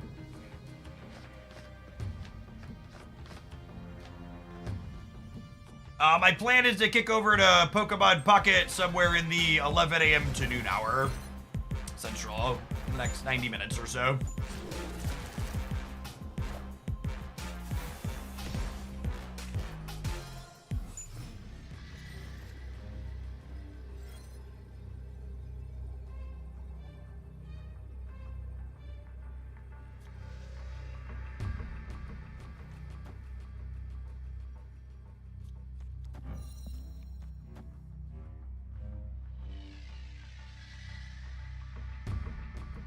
I think we're winning Atlantis.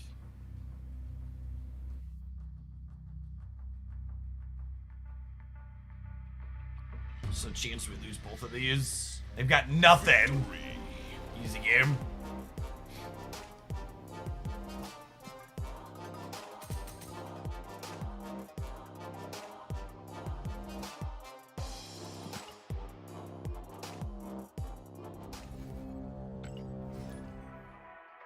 For the regulars, moving forward, my approximate stream schedule is going to be Marvel Snap to start every day except Tuesdays. Tuesdays we'll do Snap second because they do card releases then. And we'll switch to doing Pocket somewhere between like 11 and 12 Central. Thereabouts.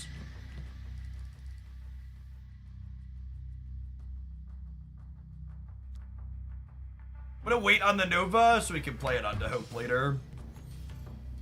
Is Agent Venom still good if I want to pick it up? Yep. Marvel Snap very, very rarely nerfs a card into making it unplayable. Generally speaking, nerf Marvel Snap cards are still good.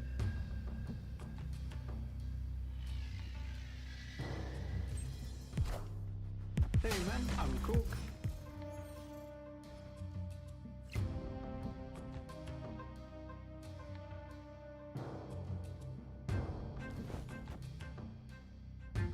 First real pocket complaints. Anybody think it's disingenuous to sign into the beginner queue with the meta Pikachu deck? I think pocket in general shouldn't have a beginner and not beginner queue. It's very silly.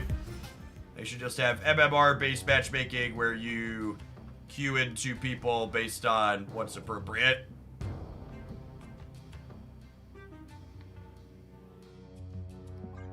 If I was a snapping man, I would snap them here, I think. We're in a pretty good spot.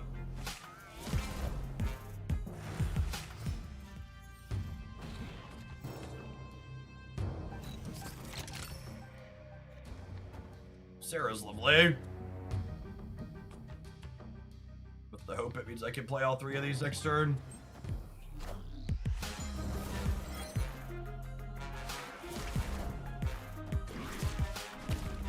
That's pretty good.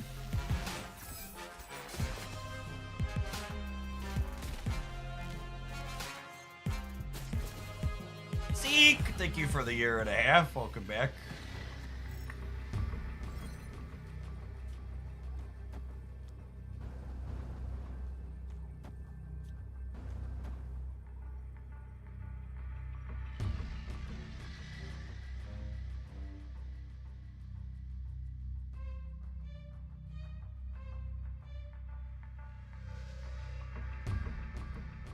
Yeah, they updated Black Widow in the OTS today. She's activate now. So she happens after you play her. I think it's this. Yeah, they're leaving. Victory.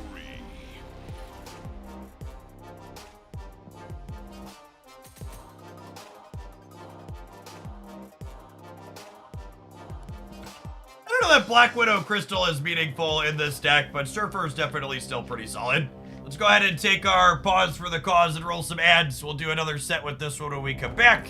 And we'll probably fit in one more snap deck before we kick over to Pocket. Thanks everybody for hanging out. Don't go anywhere. Yeah, so the basic idea here is that if you Black Widow on 3 or 4 and then Crystal the turn after, you can make the draw one-sided. So you'll not only cut them off their draw for the turn, but you'll also cut them off the Crystal draw.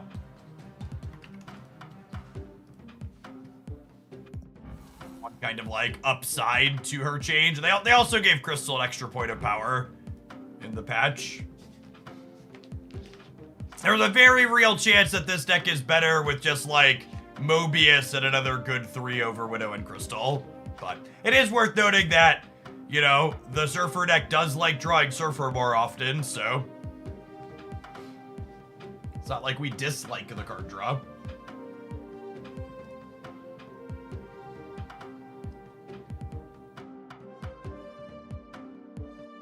All right, one more minute on the bike while the ads roll, and then we're standing up for a little bit.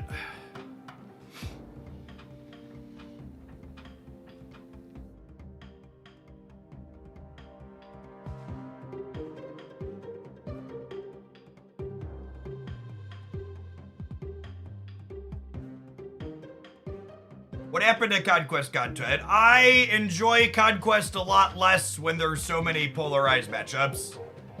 I don't know that I intend to go back to playing Conquest. Being able to retreat matchups where you're 10% to win them because your opponent has the right tech cards feels much better than being locked in a room with them for the entire time. I think there's a good chance this is the first season ever I don't get the Conquest rewards. Conquest queue times have also been slow this season. Yeah, I'd believe that. I sincerely hope all the red alarms are going off on second dinner's back end.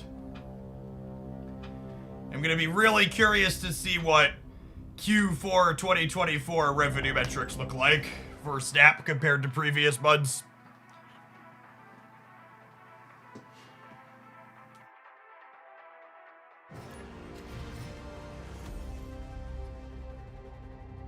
Also definitely preparing for this quarter to be my worst personal quarter for content in a long time.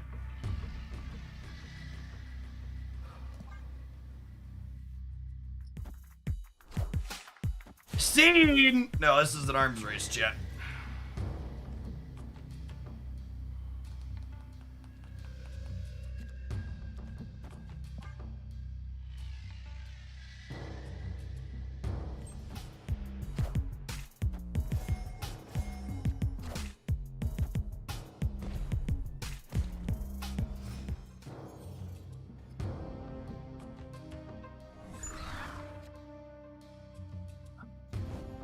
Assuredly, this left side location won't also be bad for us, right?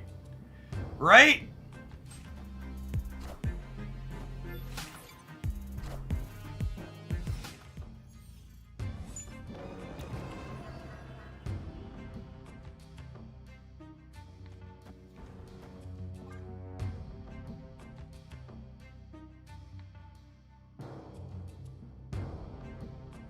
Okay.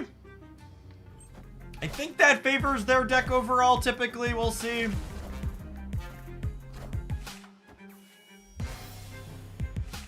You're supposed to Nova in turn 6. Yeah, maybe. I don't know. I think the way the board is, I'm going to have...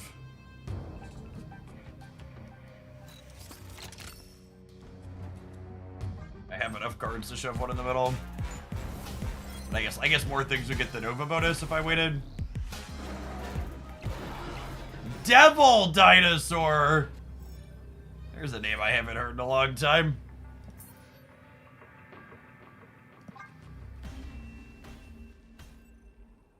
Escaped.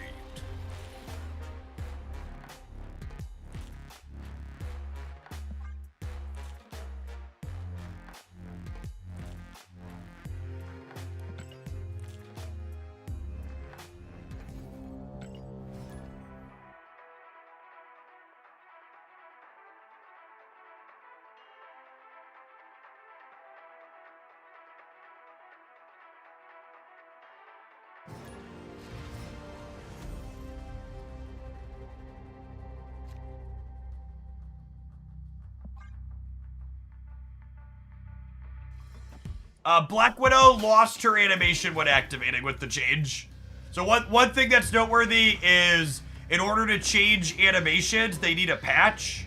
So I assume Black Widow will gain her animation back in a patch at some point.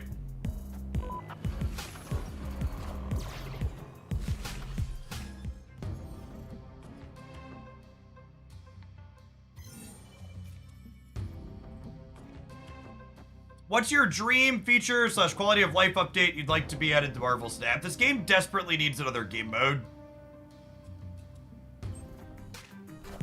And not like Conquest another game mode. It needs like a genuinely feels meaningfully different to play game mode.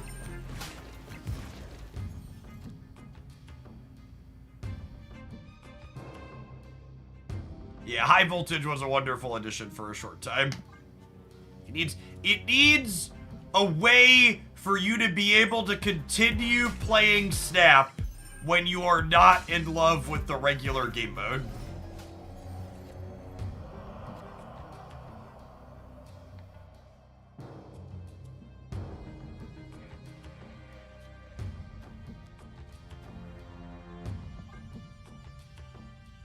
Two v 2 would be great. A draft mode could be great.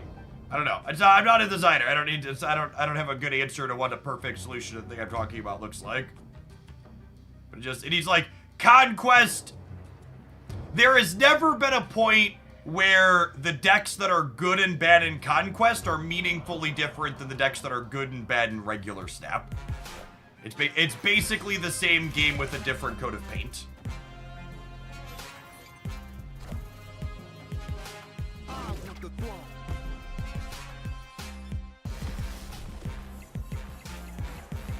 Alright, so I'm giving them Sebastian Shaw plus Silver Surfer, which those can put plus 10 power in a lane is the thing I need to think about.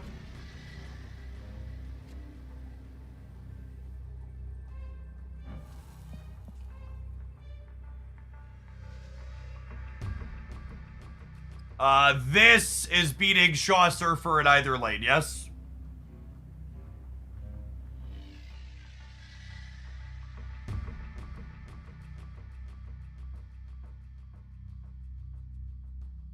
Scarbob is better, sure. They don't snap, Scarbob is better.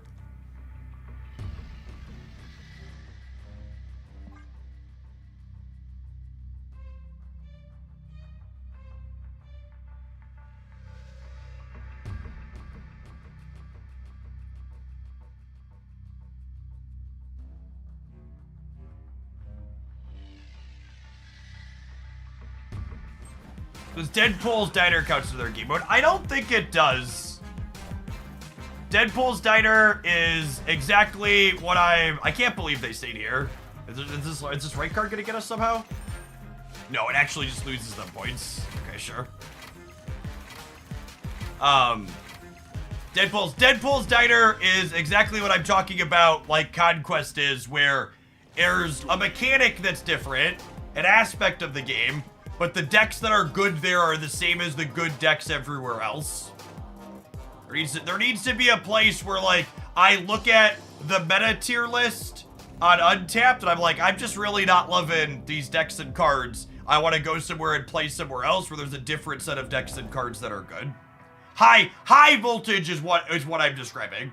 High voltage, whether I liked or disliked the particular decks that were good there. I think you could make an argument that high voltage had kind of toxic decks that were good, but they were different.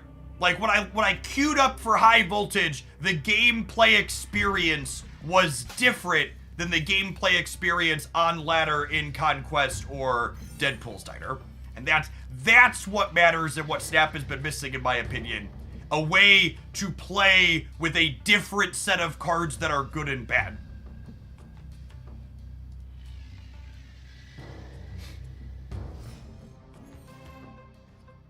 And that's not, again, that's explicitly not to comment at all about the quality of the gameplay that high voltage was generating. I think it's debatable whether or not it was good or bad. But what it objectively was different than regular Snap. And that's what I'm looking for.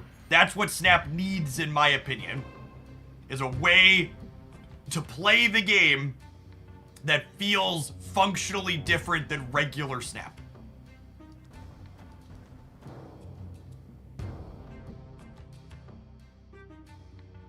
Is it ever this and then double Brood Deck's turn?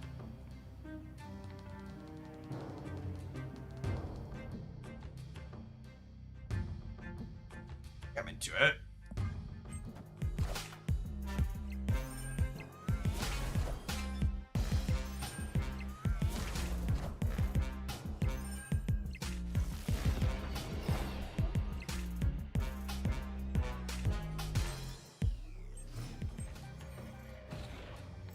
You can't fill left as a problem. Yeah, but that's fine though, right?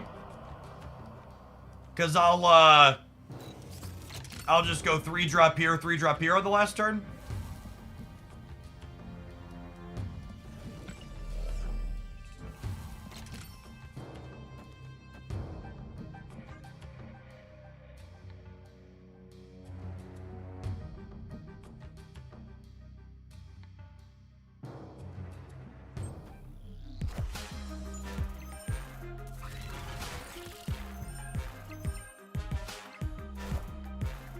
Killmonger would be a nice pickup. Killmonger, Sebastian Shaw, anything but Sarah is an upgrade for what we have in our hand.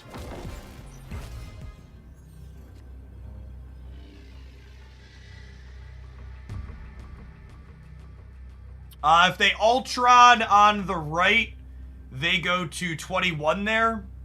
This puts me to 13, and then it gives me +8, so I tie. But then their bots are +3 apiece, which means they'll be 20 over here, and I'm only going to 16. And then in the center, I'm only going, we're dead to Ultron, yeah?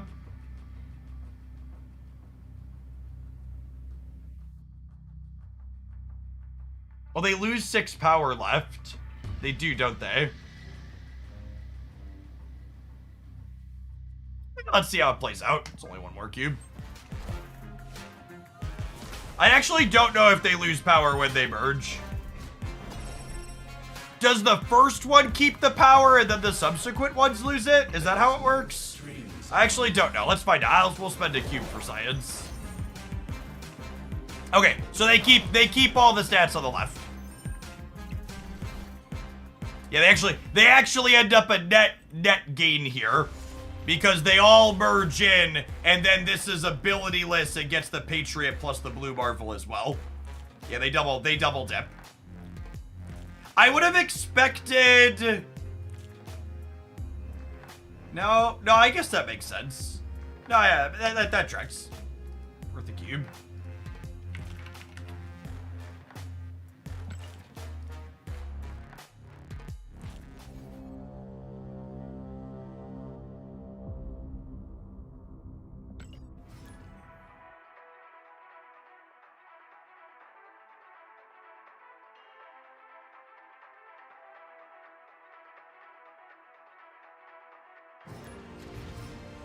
Your Nobel Prize is in the mail. Yeah, something like that.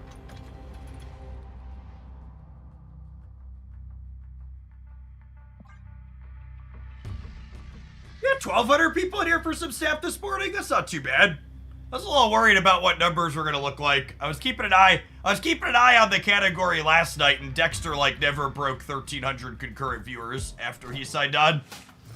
So I was a little worried it might be a bloodbath this morning, but 1,300 or so is not terrible for us.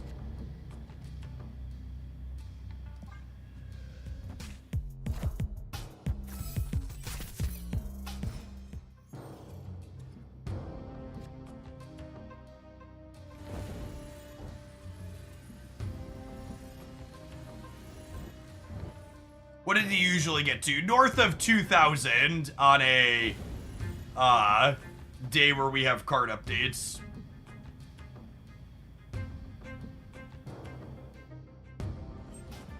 Loaded up Snap, played 3 straight Thanos decks, proceeded to close the app for the day. Genuinely, I think if you're unhappy queuing into a deck like Thanos, you should probably uninstall Snap and take a break for a little while and reassess for yourself.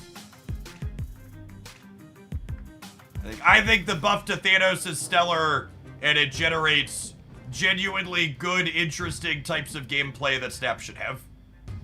It's also perfectly fine to feel burned out.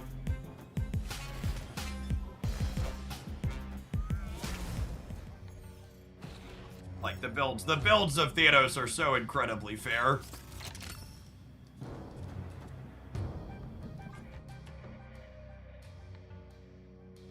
And its power level is not remotely problematic.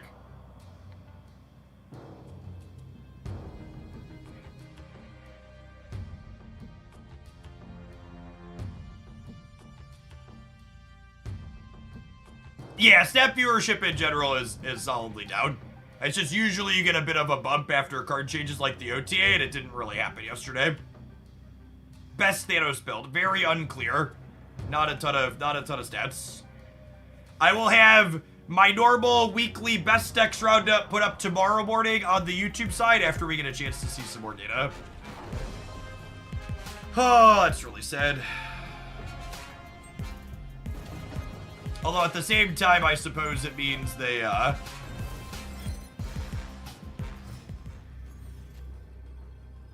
they can't play center this turn.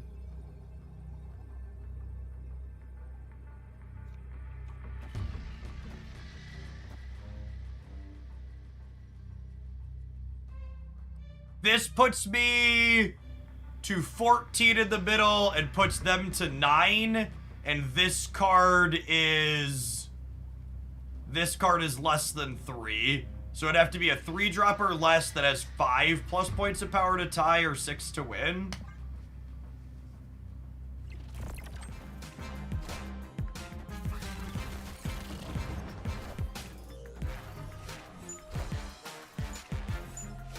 I think we're beating Hazmat, yeah?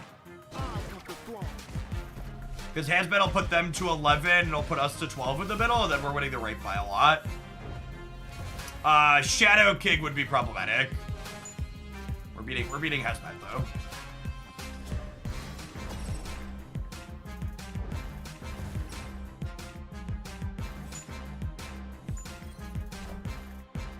Beating Cable.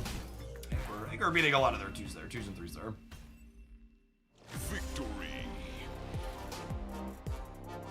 Not a professional card evaluator, but Malekith seems to be. I think Malekith is like... Malekith's the type of card where if Marvel Snap had regular traditional card game releases, it would be, you know, you'd play it, you'd pick it up. But when Marvel Snap releases 1 card per week and you release like a 6 or a 6.5 out of 10 that doesn't really enable any new decks, it's just not super exciting. It's an easy skip for anybody that's low on resources. I would be very very if Malekith doesn't end up being optimal in Hazmat Luke Cage. I think it's very reasonable in the Ajax Hazmat Luke Cage deck, because that deck has always wanted more ways to hit Luke Cage and Hazmat more consistently.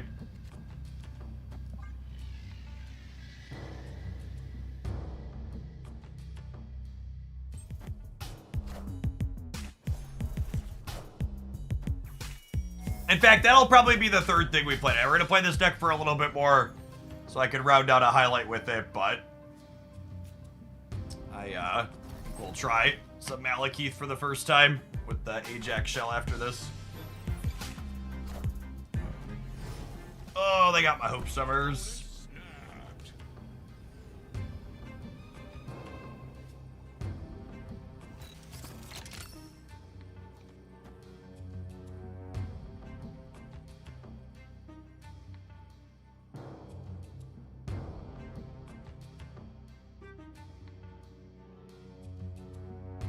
I guess I'm staying to spew and I'll mute them.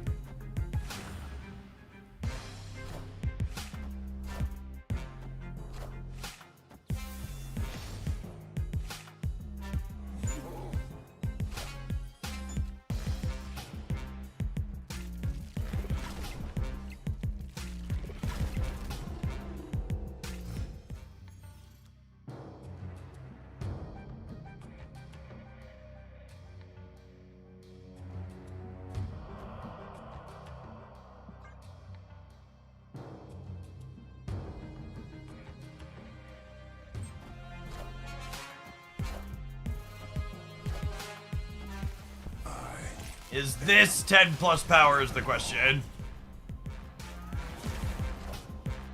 It's not.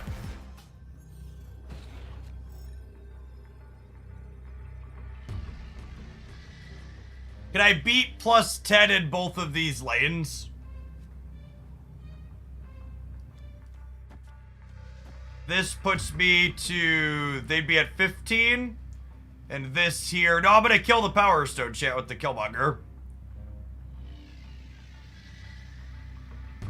I'm at 9 and then 6. Yeah, I'm beating Thanos in both lanes.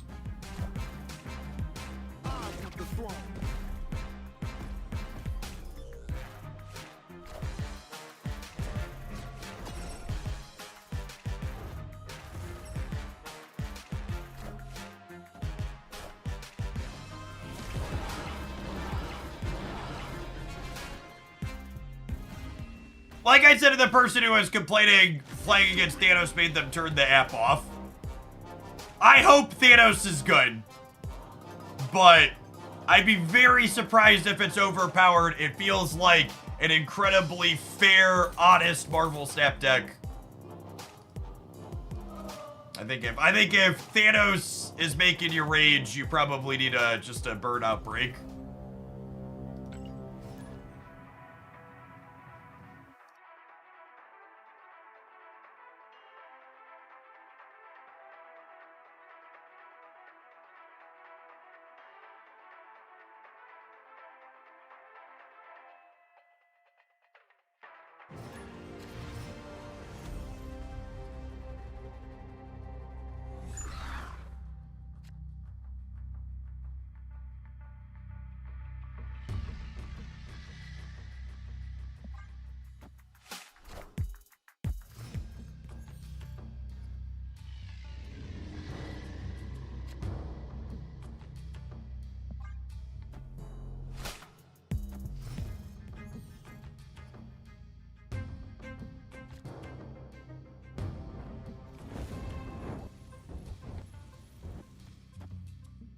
That's fine. We'll draw Luke Cage, yeah.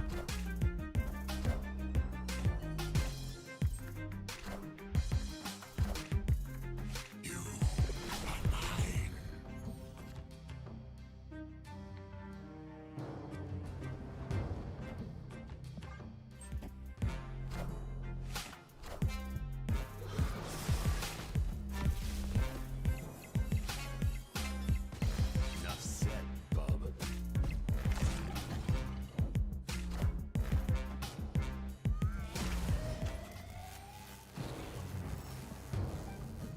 This 23 art looks real good.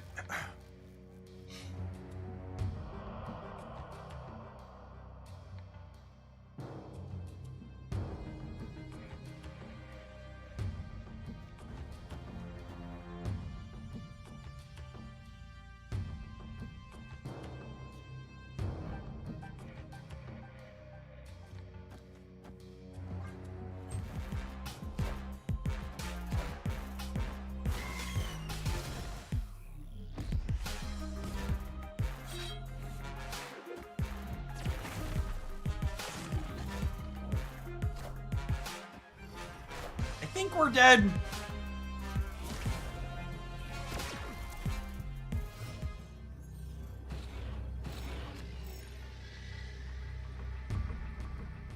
I hit the Surfer, which could scam me into staying, I suppose.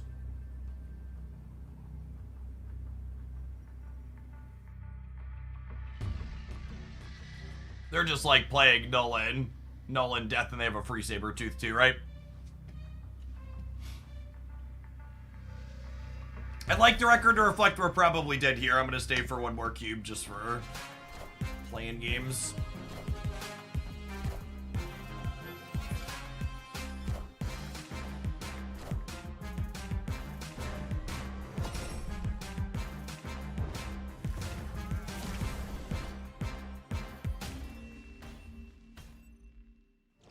I actually disagree that they should put Surfer back to +3. I think Surfer has consistently been I think Surfer is exactly like Discard. I think Surfer has landed in a very good, reasonable spot where it regularly puts up plenty of stats. It's just not the Omega busted clear best thing in the format. And that's what Marvel Snap should aim for more of, right? Like, I think you're fundamentally missing the forest through the trees if you want to put Surfer back to Omega busted. I think the goal should be more decks with a similar power level to Surfer right now, not take Surfer and push it all the way back up over the top.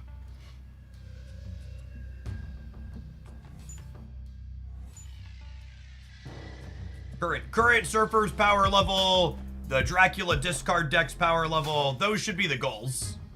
That should be what they're aiming for.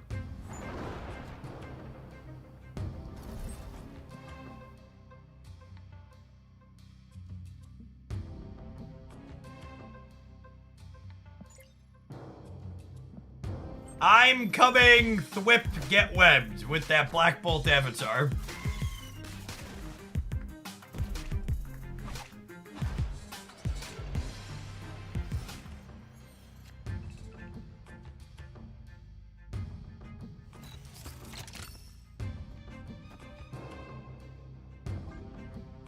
I would not be surprised if there's not a clear best deck when I run through the untapped metrics tomorrow.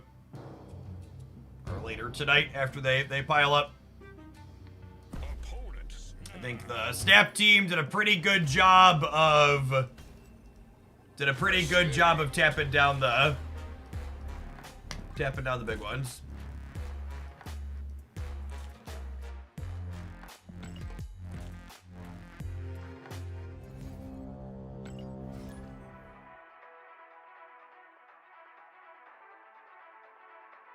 It's a Thanos deck. There isn't a clear best Thanos deck. Maybe there will be when we look at the data later tonight, but when we looked this morning, there was a lot of people trying a lot of different things. Most of them look bad. This is a terrible Sakaar for us, holy.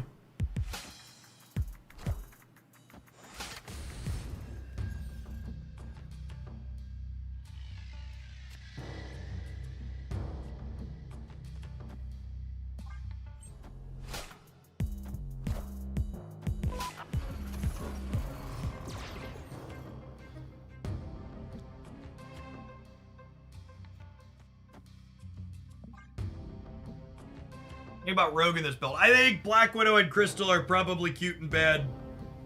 And you probably make the deck better by putting 2 good 3-drops in those slots. I don't know about Rogue, because Rogue's a very reactive card. I think I'd favor more proactive things like Copycat or Red Guardian.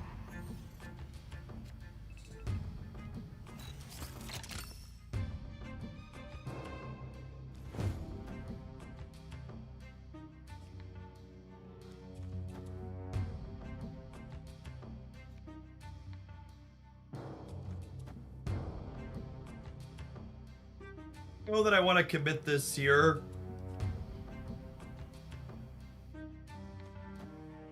I also don't love showing them Luke Cage in advance.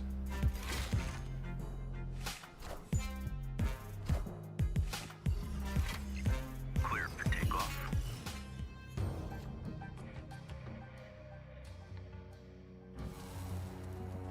Is that right?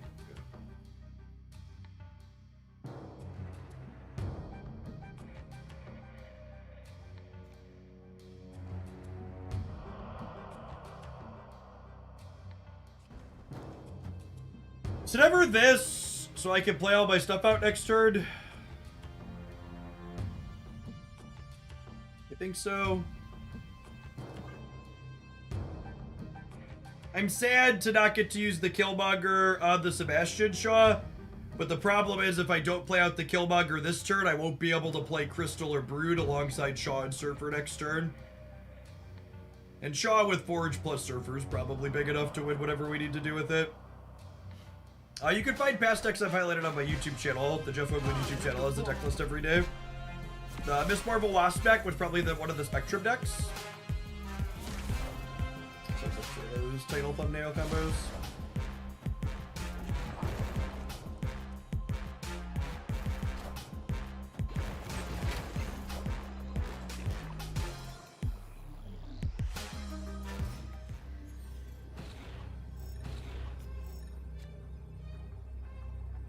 And then unfortunately we drew Sarah, but I guess because we played 2 things here, we actually do get to play her still.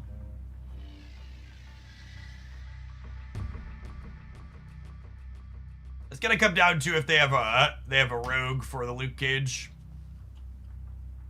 If they don't, they probably just leave.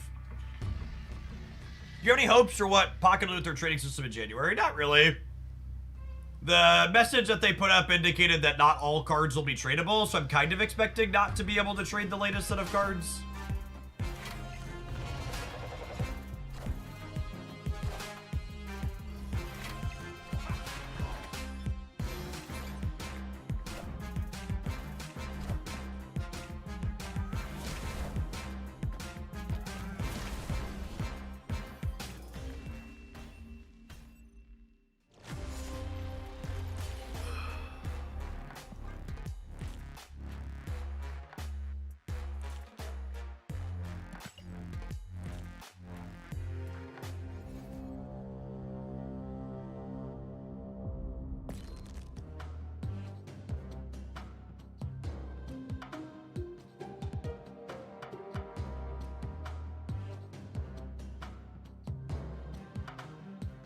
This deck felt fine.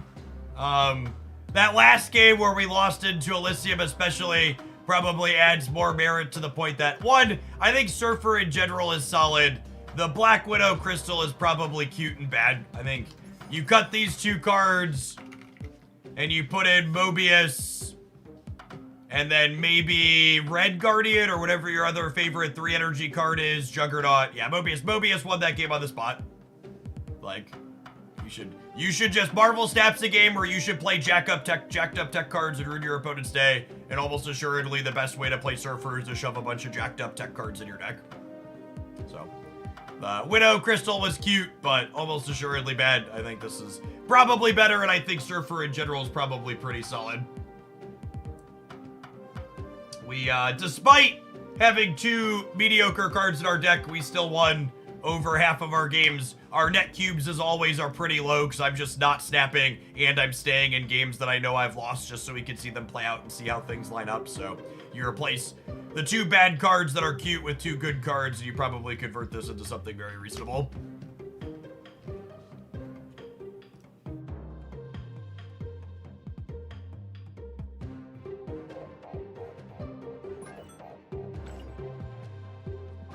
Alright, I think this is probably the best slot for our new card, Malekith. Let's go ahead and play some games with it.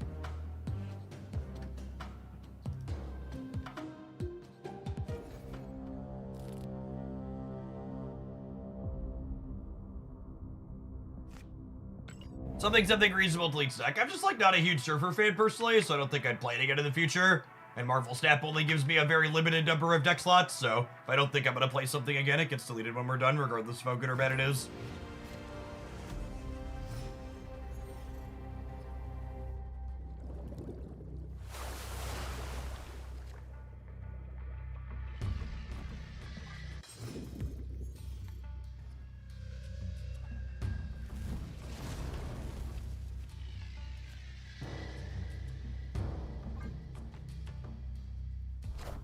I would use 50 deck slots in both Pocket and Marvel Snap. I'm getting gold tickets on a collection level by Series 3 complete. Nope.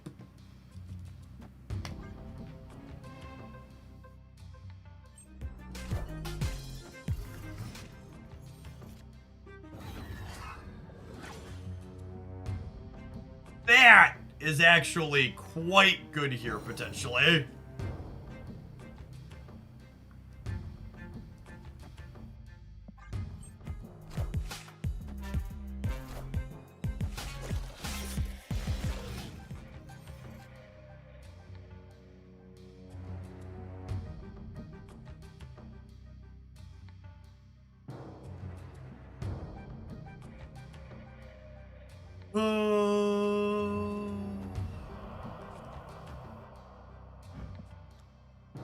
I think I want to play that on curve. I think I'm just playing Valentina here.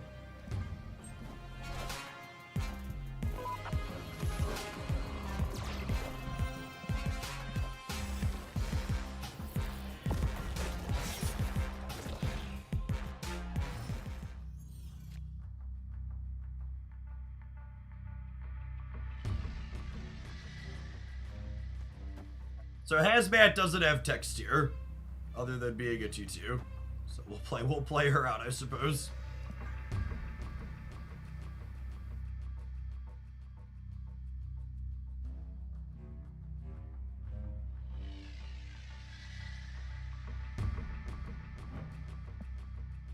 Keep this fool's Goldie. I don't know. I've also gotten to a point in Snap where we're no longer splitting or pulling for variants on cards I don't expect to play a whole lot.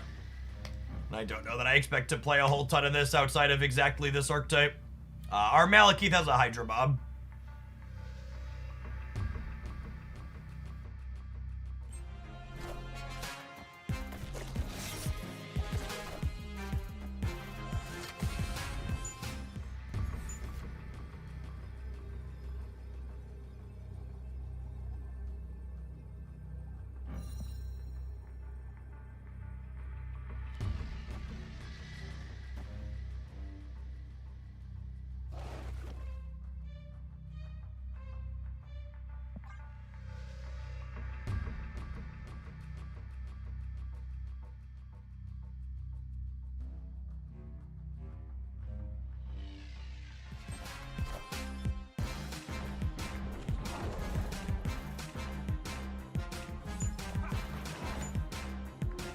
I assume they're putting a Luke Cage out here somewhere.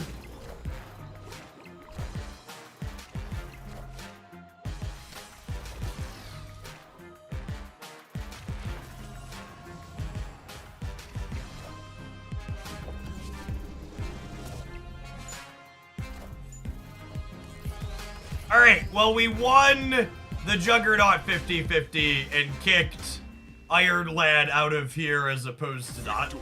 They were actually not a Luke Cage deck that entire time. Or maybe they were. Maybe they were with Anti-Venom. They could just be Shadow Kid with Anti-Venom there too.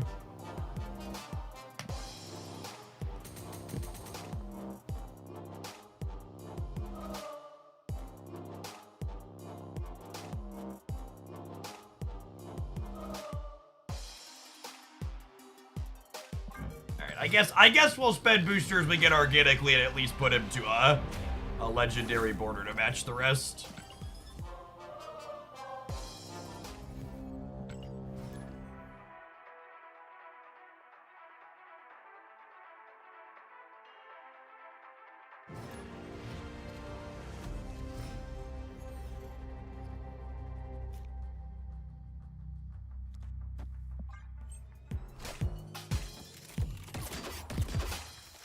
I agree, Mark. I'm glad they're iterating Thanos some more.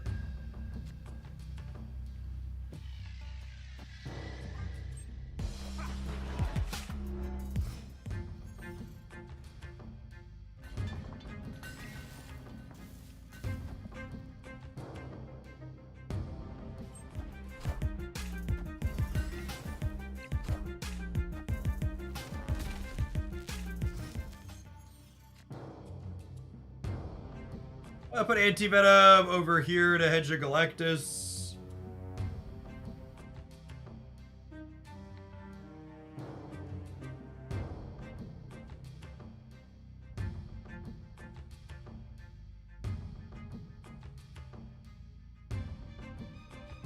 Titan plus Electro means they can hit us on the left with it this turn.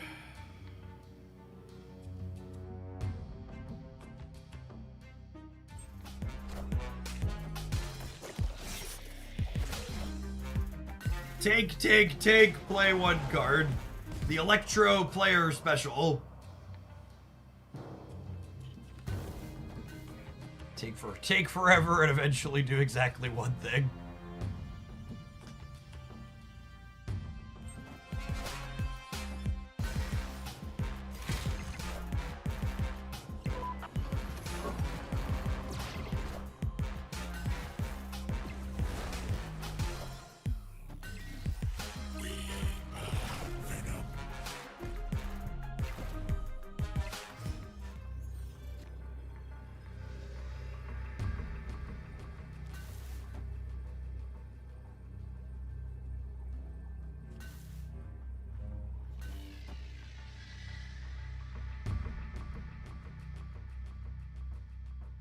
I'm gonna stay for one, but we could lose to a big thing in one of these lanes. This beats the Arnim Zola, though.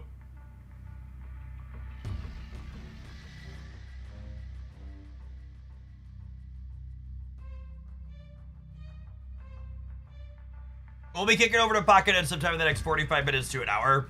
Sometime between 11:30 and 12:30 is what we'll be switching. Victory. Is my plan.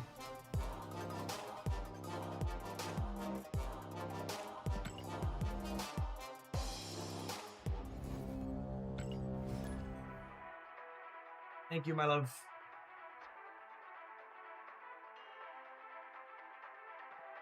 Yeah, truffle fries for lunch, gamers. Nom, nom, nom.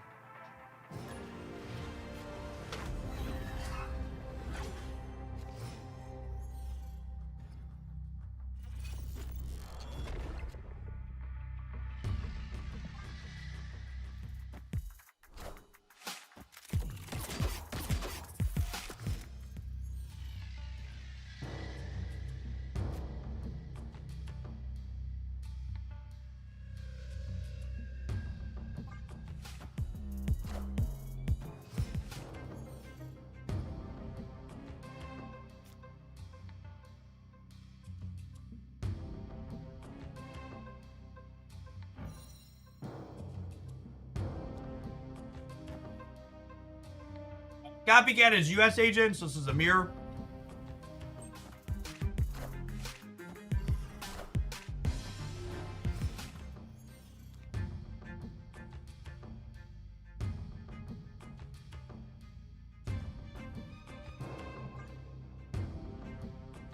They've drawn their loop gauge. Can we as well?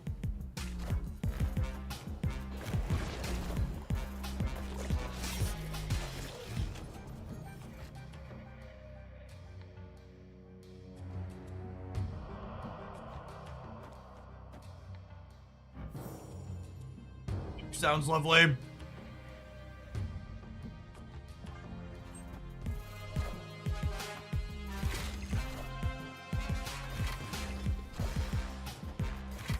All systems go.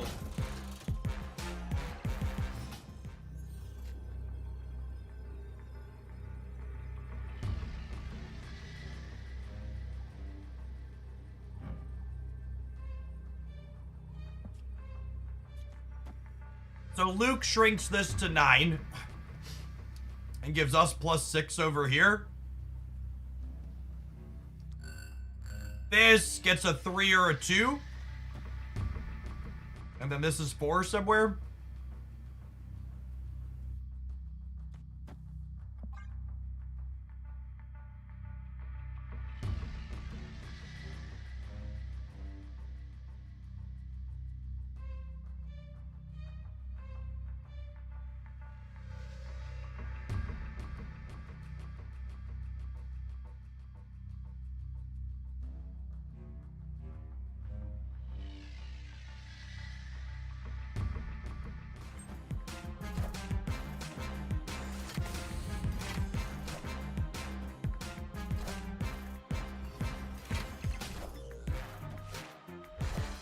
All right, Malekith, you're 66% to tie on the left, huh, bud?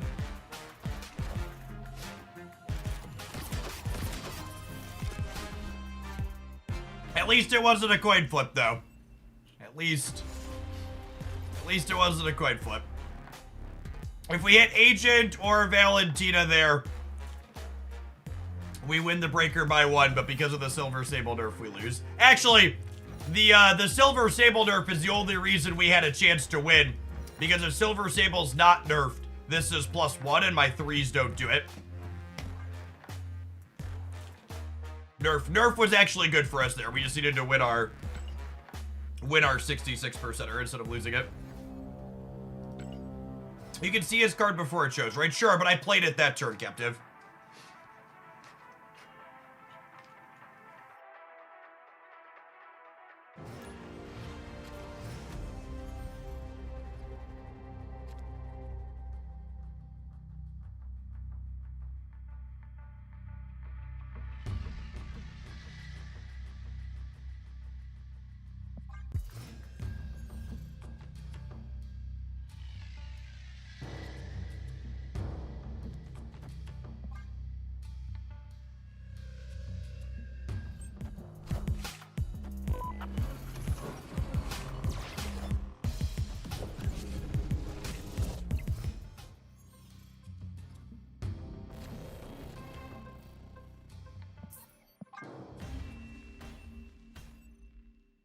Escaped.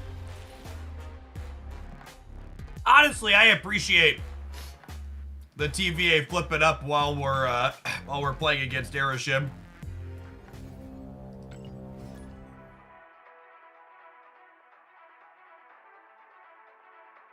It's me. I have an excuse to leave early. I don't feel bad about it.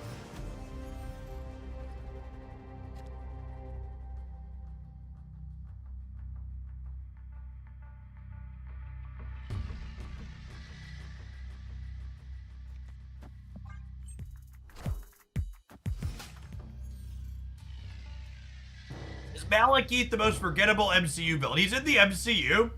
Where? I definitely don't recall.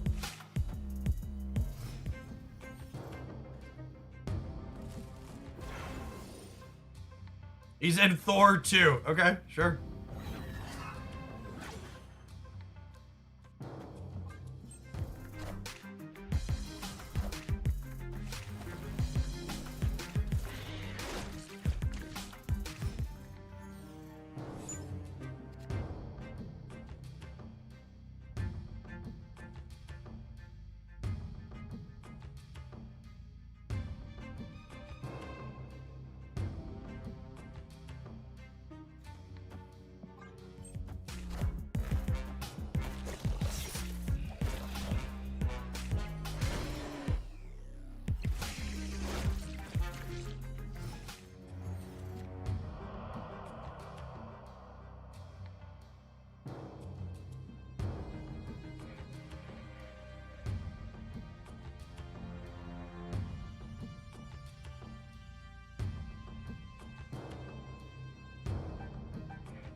Friendly neighborhood Spider-Man here.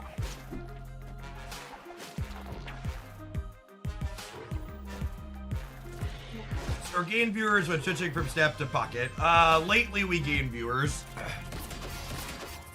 Or stay about neutral. We've been hitting like 14 to 1600 when playing pocket.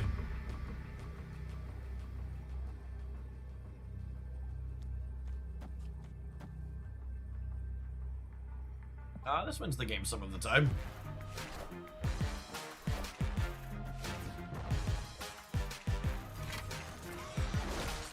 This is not one of those times. Short him. Oh my gosh, the littlest bit short.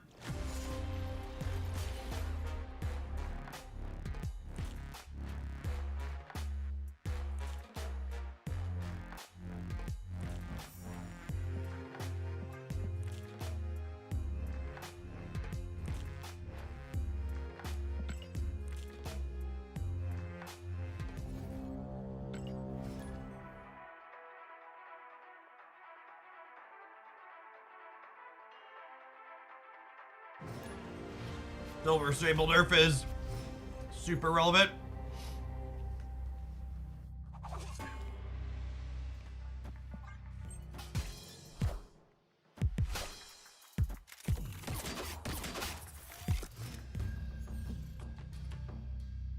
It's remarkable that when you don't snap, most other people don't well in a lot of these matches. I think a lot of people want to actually just get to play a game.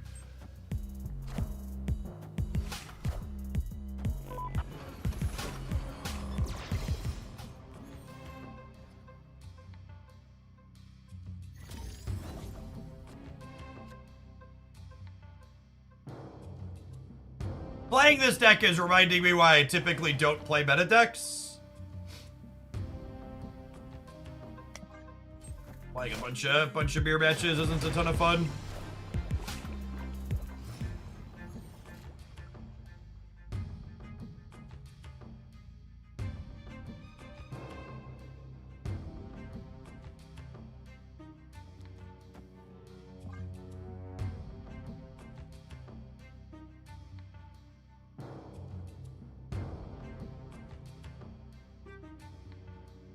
Opponent snapped.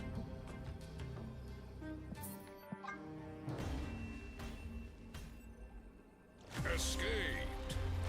All right, let's roll an advert, and we'll see if we can queue into some non-beers when we return. Thanks for hanging out. Don't go anywhere, gamers. We're gonna play a little bit more snap, and then we're gonna kick over to Pocket here shortly.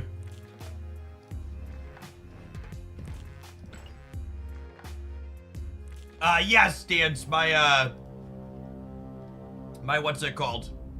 The Darkhawk bounce deck is in my untap.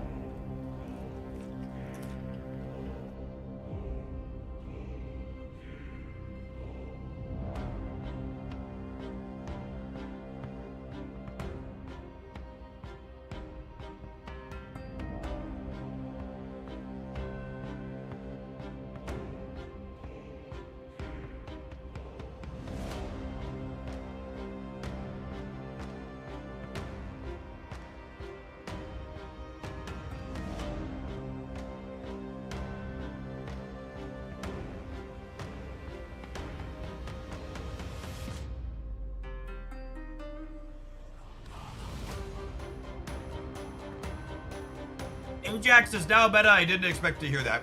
Ajax has been consistently a top meta card basically since it released. It's always been super narrow and never like the number one, but it's basically always had a competitive deck.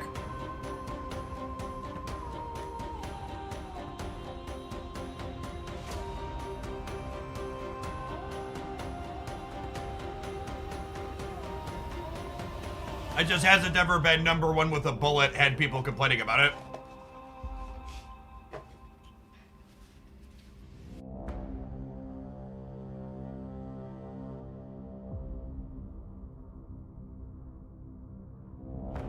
I'm glad. Thank you for the baker's dozen. I appreciate that. Welcome back. I think the OTA put Snap into a pretty solid spot, Grimgleb. I am not going to have a problem rotating through different decks to play.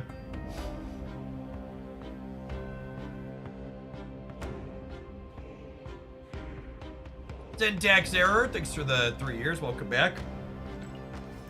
For people watching on the YouTube side, if you're someone that's looking to hang out with Oaklandia all day, I'm going to try something a little bit different for the YouTube side. I'm going to start siloing my content on YouTube a little bit more, splitting up the Snap and the Pocket. So when we switch over to Pocket in like half an hour or so, I'm going to turn off the stream on the Jeff Hoagland channel and kick on the stream on the Hoaglandia Pocket channel.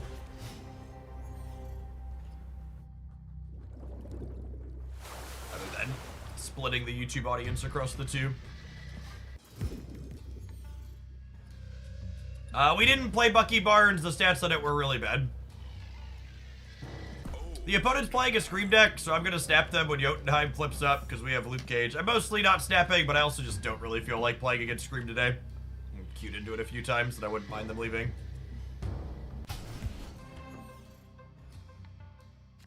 Dan! Thank you for the entire year of support. I appreciate that. Welcome back.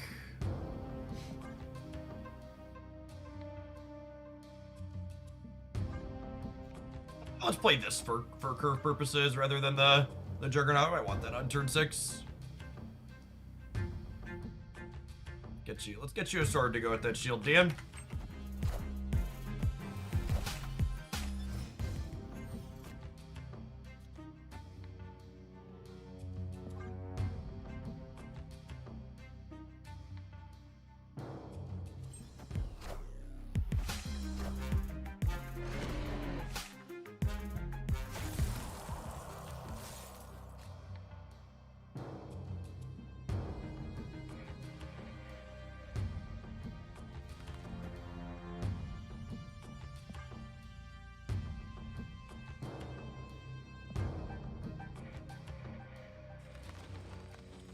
I think it's this.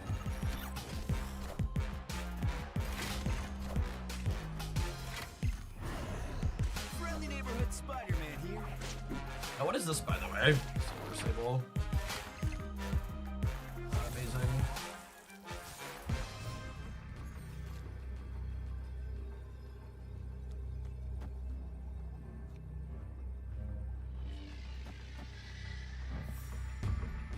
Not enough to win here.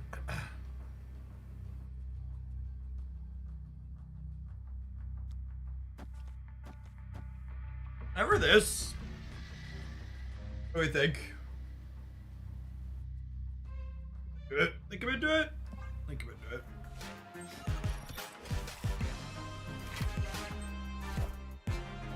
King cheat on the rate and die. I am Iron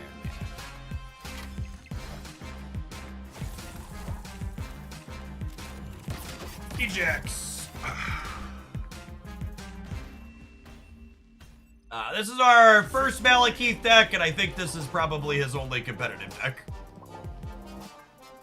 Maybe he's okay in Sarah, but Sarah control really isn't particularly interesting for me to play, so I don't intend to explore that. If there are other Malekith decks with good stats, they will be in the best decks roundup tomorrow morning on YouTube. The Hoaglandia Pocket channel will definitely have that.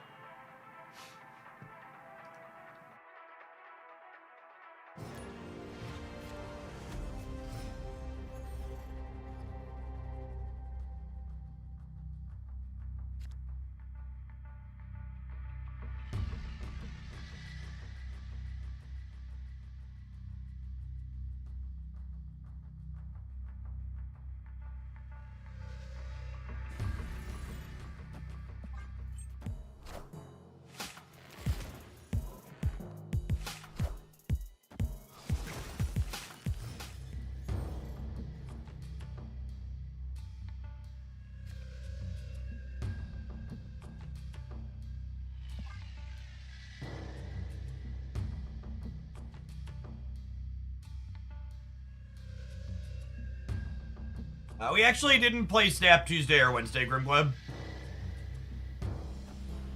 This is our first time playing with Malekith.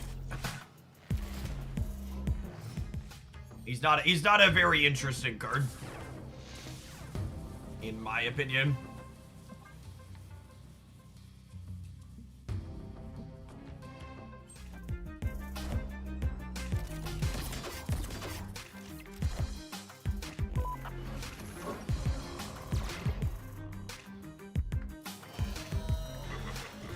Anti-meta mandatory for this deck. I mean, it's really good in the deck.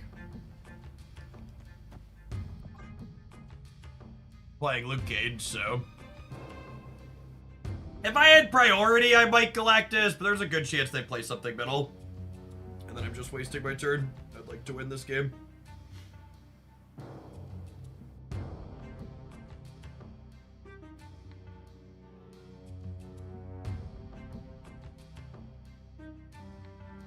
This archetype has become the least budget-friendly deck that exists in this game, huh?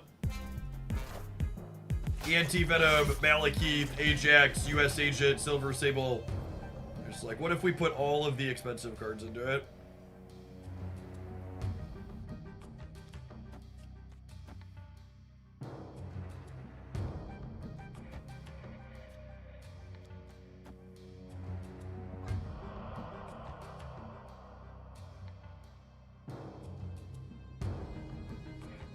So Glenn on Twitter said they accidentally reverse engineered Bloodbraid Elf, and I thought that was fun. It is what happened, for sure.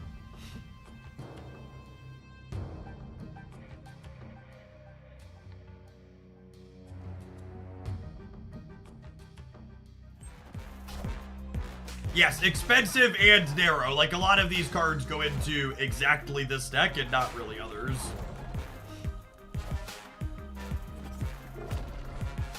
Hey, thanks for the 2-5, bud. Appreciate you.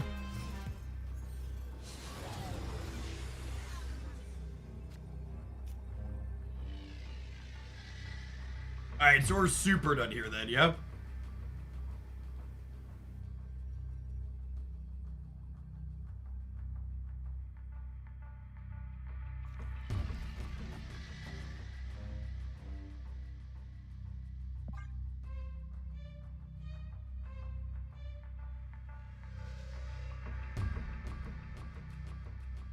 What's a Bloodbraid Elf? Oh, we've come so far from our Magic the Gathering days.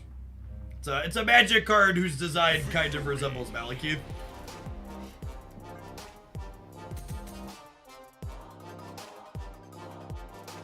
Well, when we're not playing mirror matches, our number is definitely going up in this game.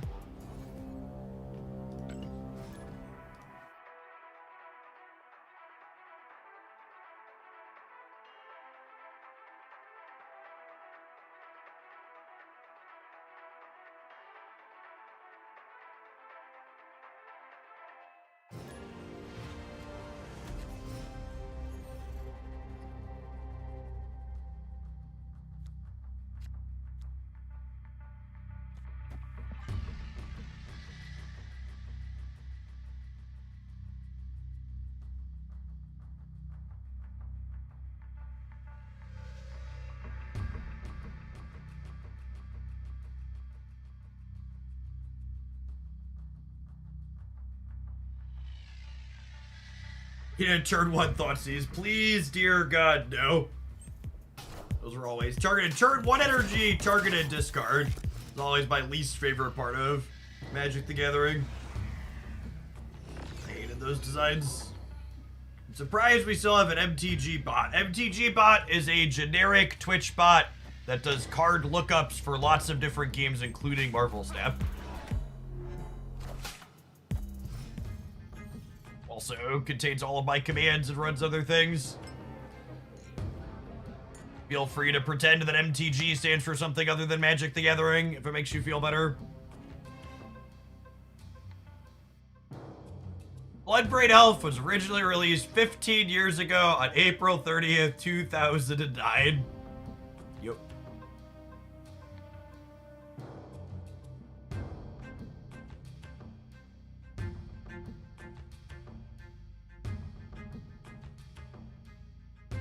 Come on, Dad. Opponent snapped.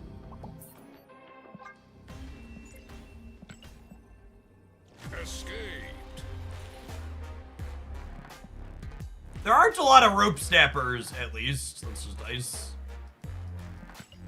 Maybe our hand's good enough to stay there. Maybe I should stay. You can stay might have been fine. We had the Ajax. They're in the anti-venom.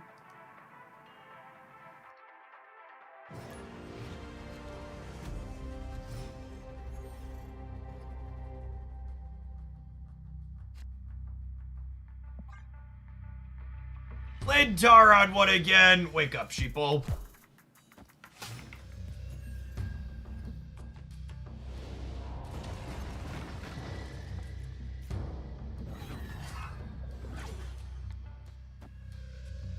Opponent snapped.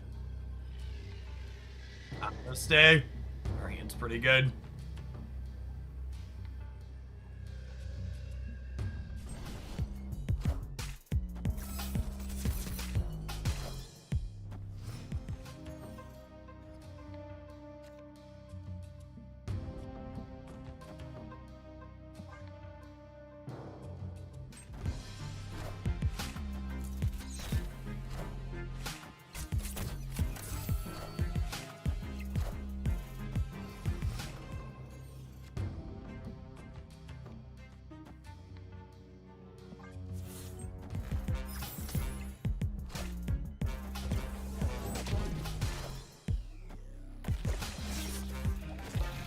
Ajax, please.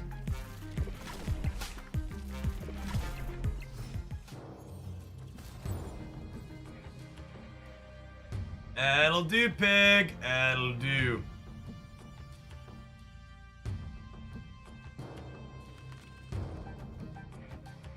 I'm gonna play the Ajax out in an attempt to stag priorities so my Copycat Alliance could do something. Power must be controlled.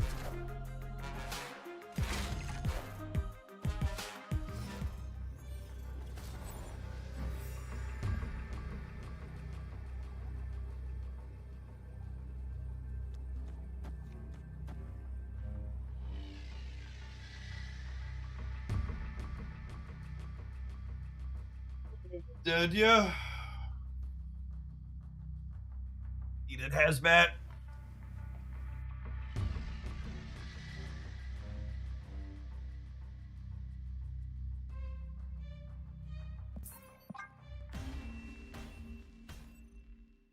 Escaped.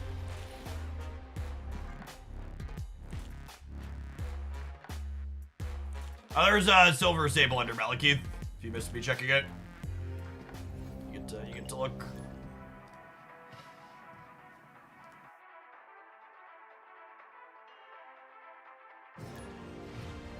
Is there a replacement for anti-venom in this deck? Winning fewer games of Marvel Snap.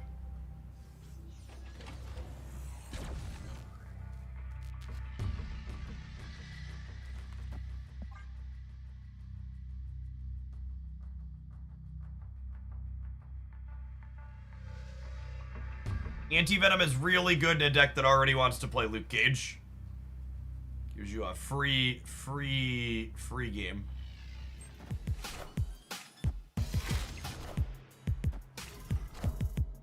I found the rock. Hey, I found a rock. You know what? I'll just be happier not playing against Aeroshim. Did Thanos work out? Yeah, we had a Thanos highlight last night. That was all right. We'll have another one over the weekend. That was all right. Nothing putting up game-breaking stats. There's a few things that look competitive. Imagine not snapping that. I mean, to be fair, if they snapped that opener, it was the same result. I was leaving.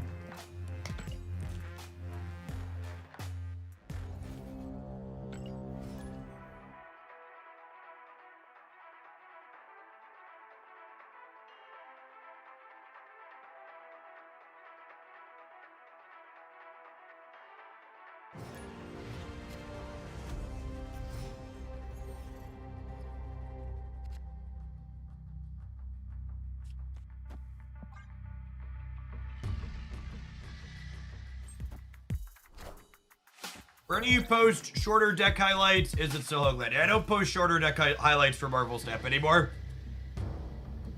Marvel Snap deck highlights don't consistently get enough views for that juice to be worth the squeeze.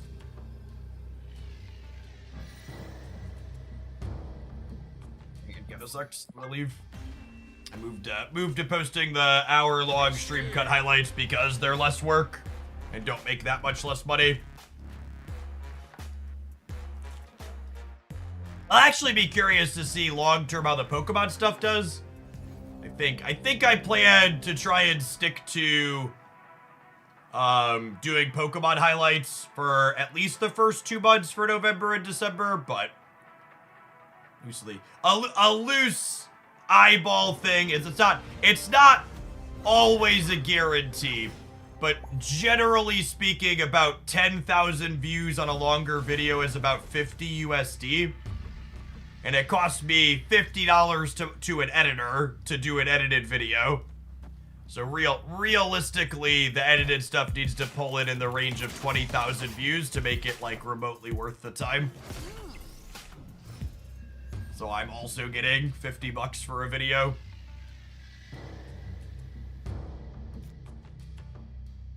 Pocket on the Twitch side's been solid so far, but YouTube metrics have been pretty mediocre for me in that game. I'm gonna keep at it for a little bit, but we'll see where we end up at long term.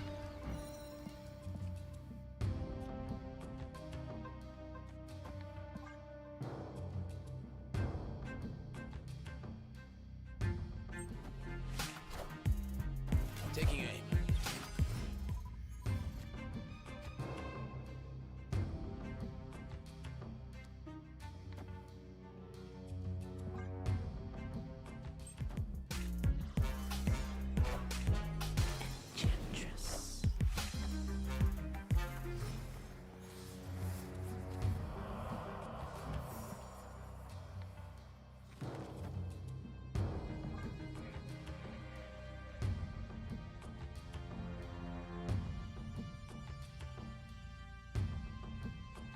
I'd be surprised if content like that is useful in Pocket long-term Lord Bunk. Once players' collections mature, specific pack decks will be less relevant because established players will just be mostly complete on the first set.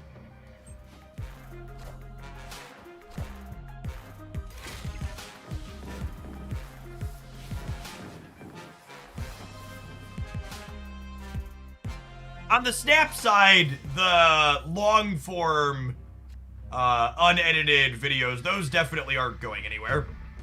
Those are pretty minimal work for me to make, and the return on that channel is solid for the minimal amount of work that they take. Because I don't pay an editor to edit the long form stuff. I just cut it and upload it from the stream archives.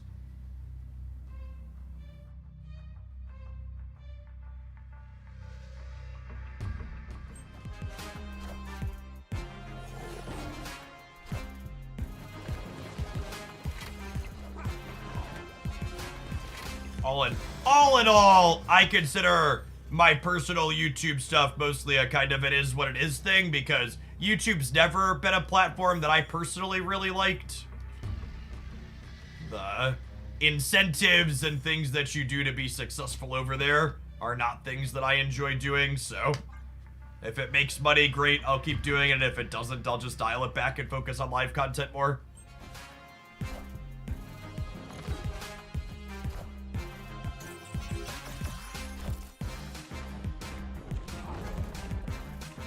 Extra -2 on the right. Luke, do your thing, buddy.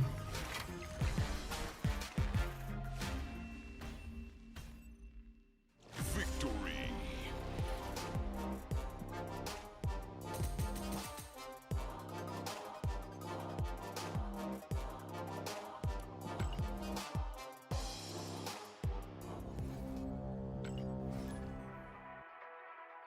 For our move 75 cards mission, LOL.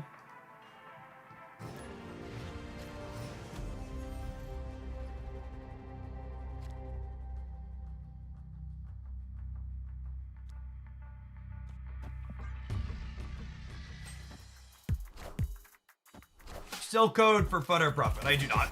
I haven't really worked on any software stuff in about a decade since I had kids.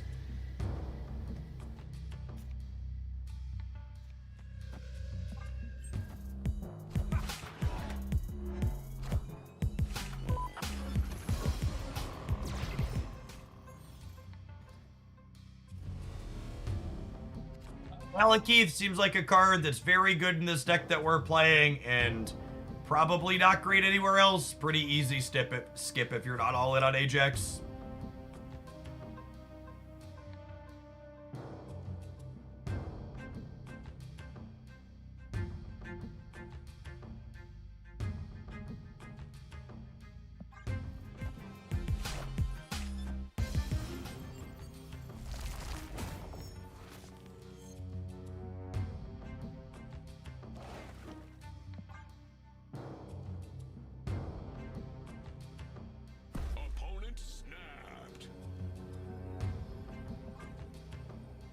Well, that means I'm probably drawing 2 cards. Was that enough to win the game? I don't have my Luke Cage yet, so I'm gonna leave. Are you playing in any tournaments this weekend? I might play one in Saturday. I registered for Ursi's thing tomorrow. I don't think I'm gonna play in anything tonight. Might just have a night with the fam. Can Silk replace Robert in this deck? Nah, if you're missing Robert, you probably want to play like... God, there really isn't a great replacement, if I'm being honest. Because of how it interacts with Malekith. There isn't another card that's like a lot of power early that is also a lot of power with Malekith late.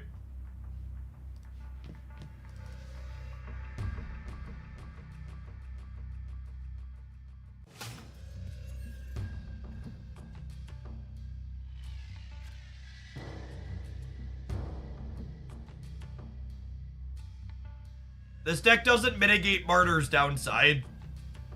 And I'm pretty sure Martyr still moves after she pops out of Malekith.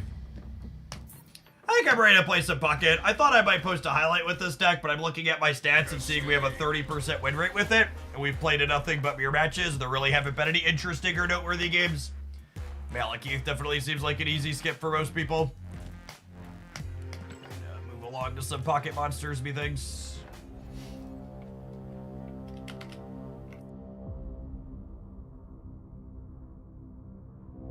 My loose plans for people who are primarily Marvel Snap enjoyers is that we'll play 2 to 3 hours of Marvel Snap in the mornings on Monday, Wednesday, Thursday, Friday. And then on Tuesday afternoons for new card releases, we'll do Snap second. But Snap numbers have generally been worse than Pocket, so the game with the worst metrics needs to go first for content min-maxing purposes.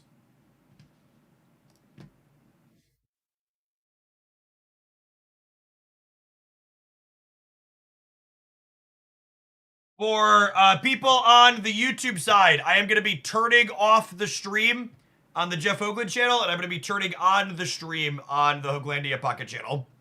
So if you would like to continue watching on YouTube, consider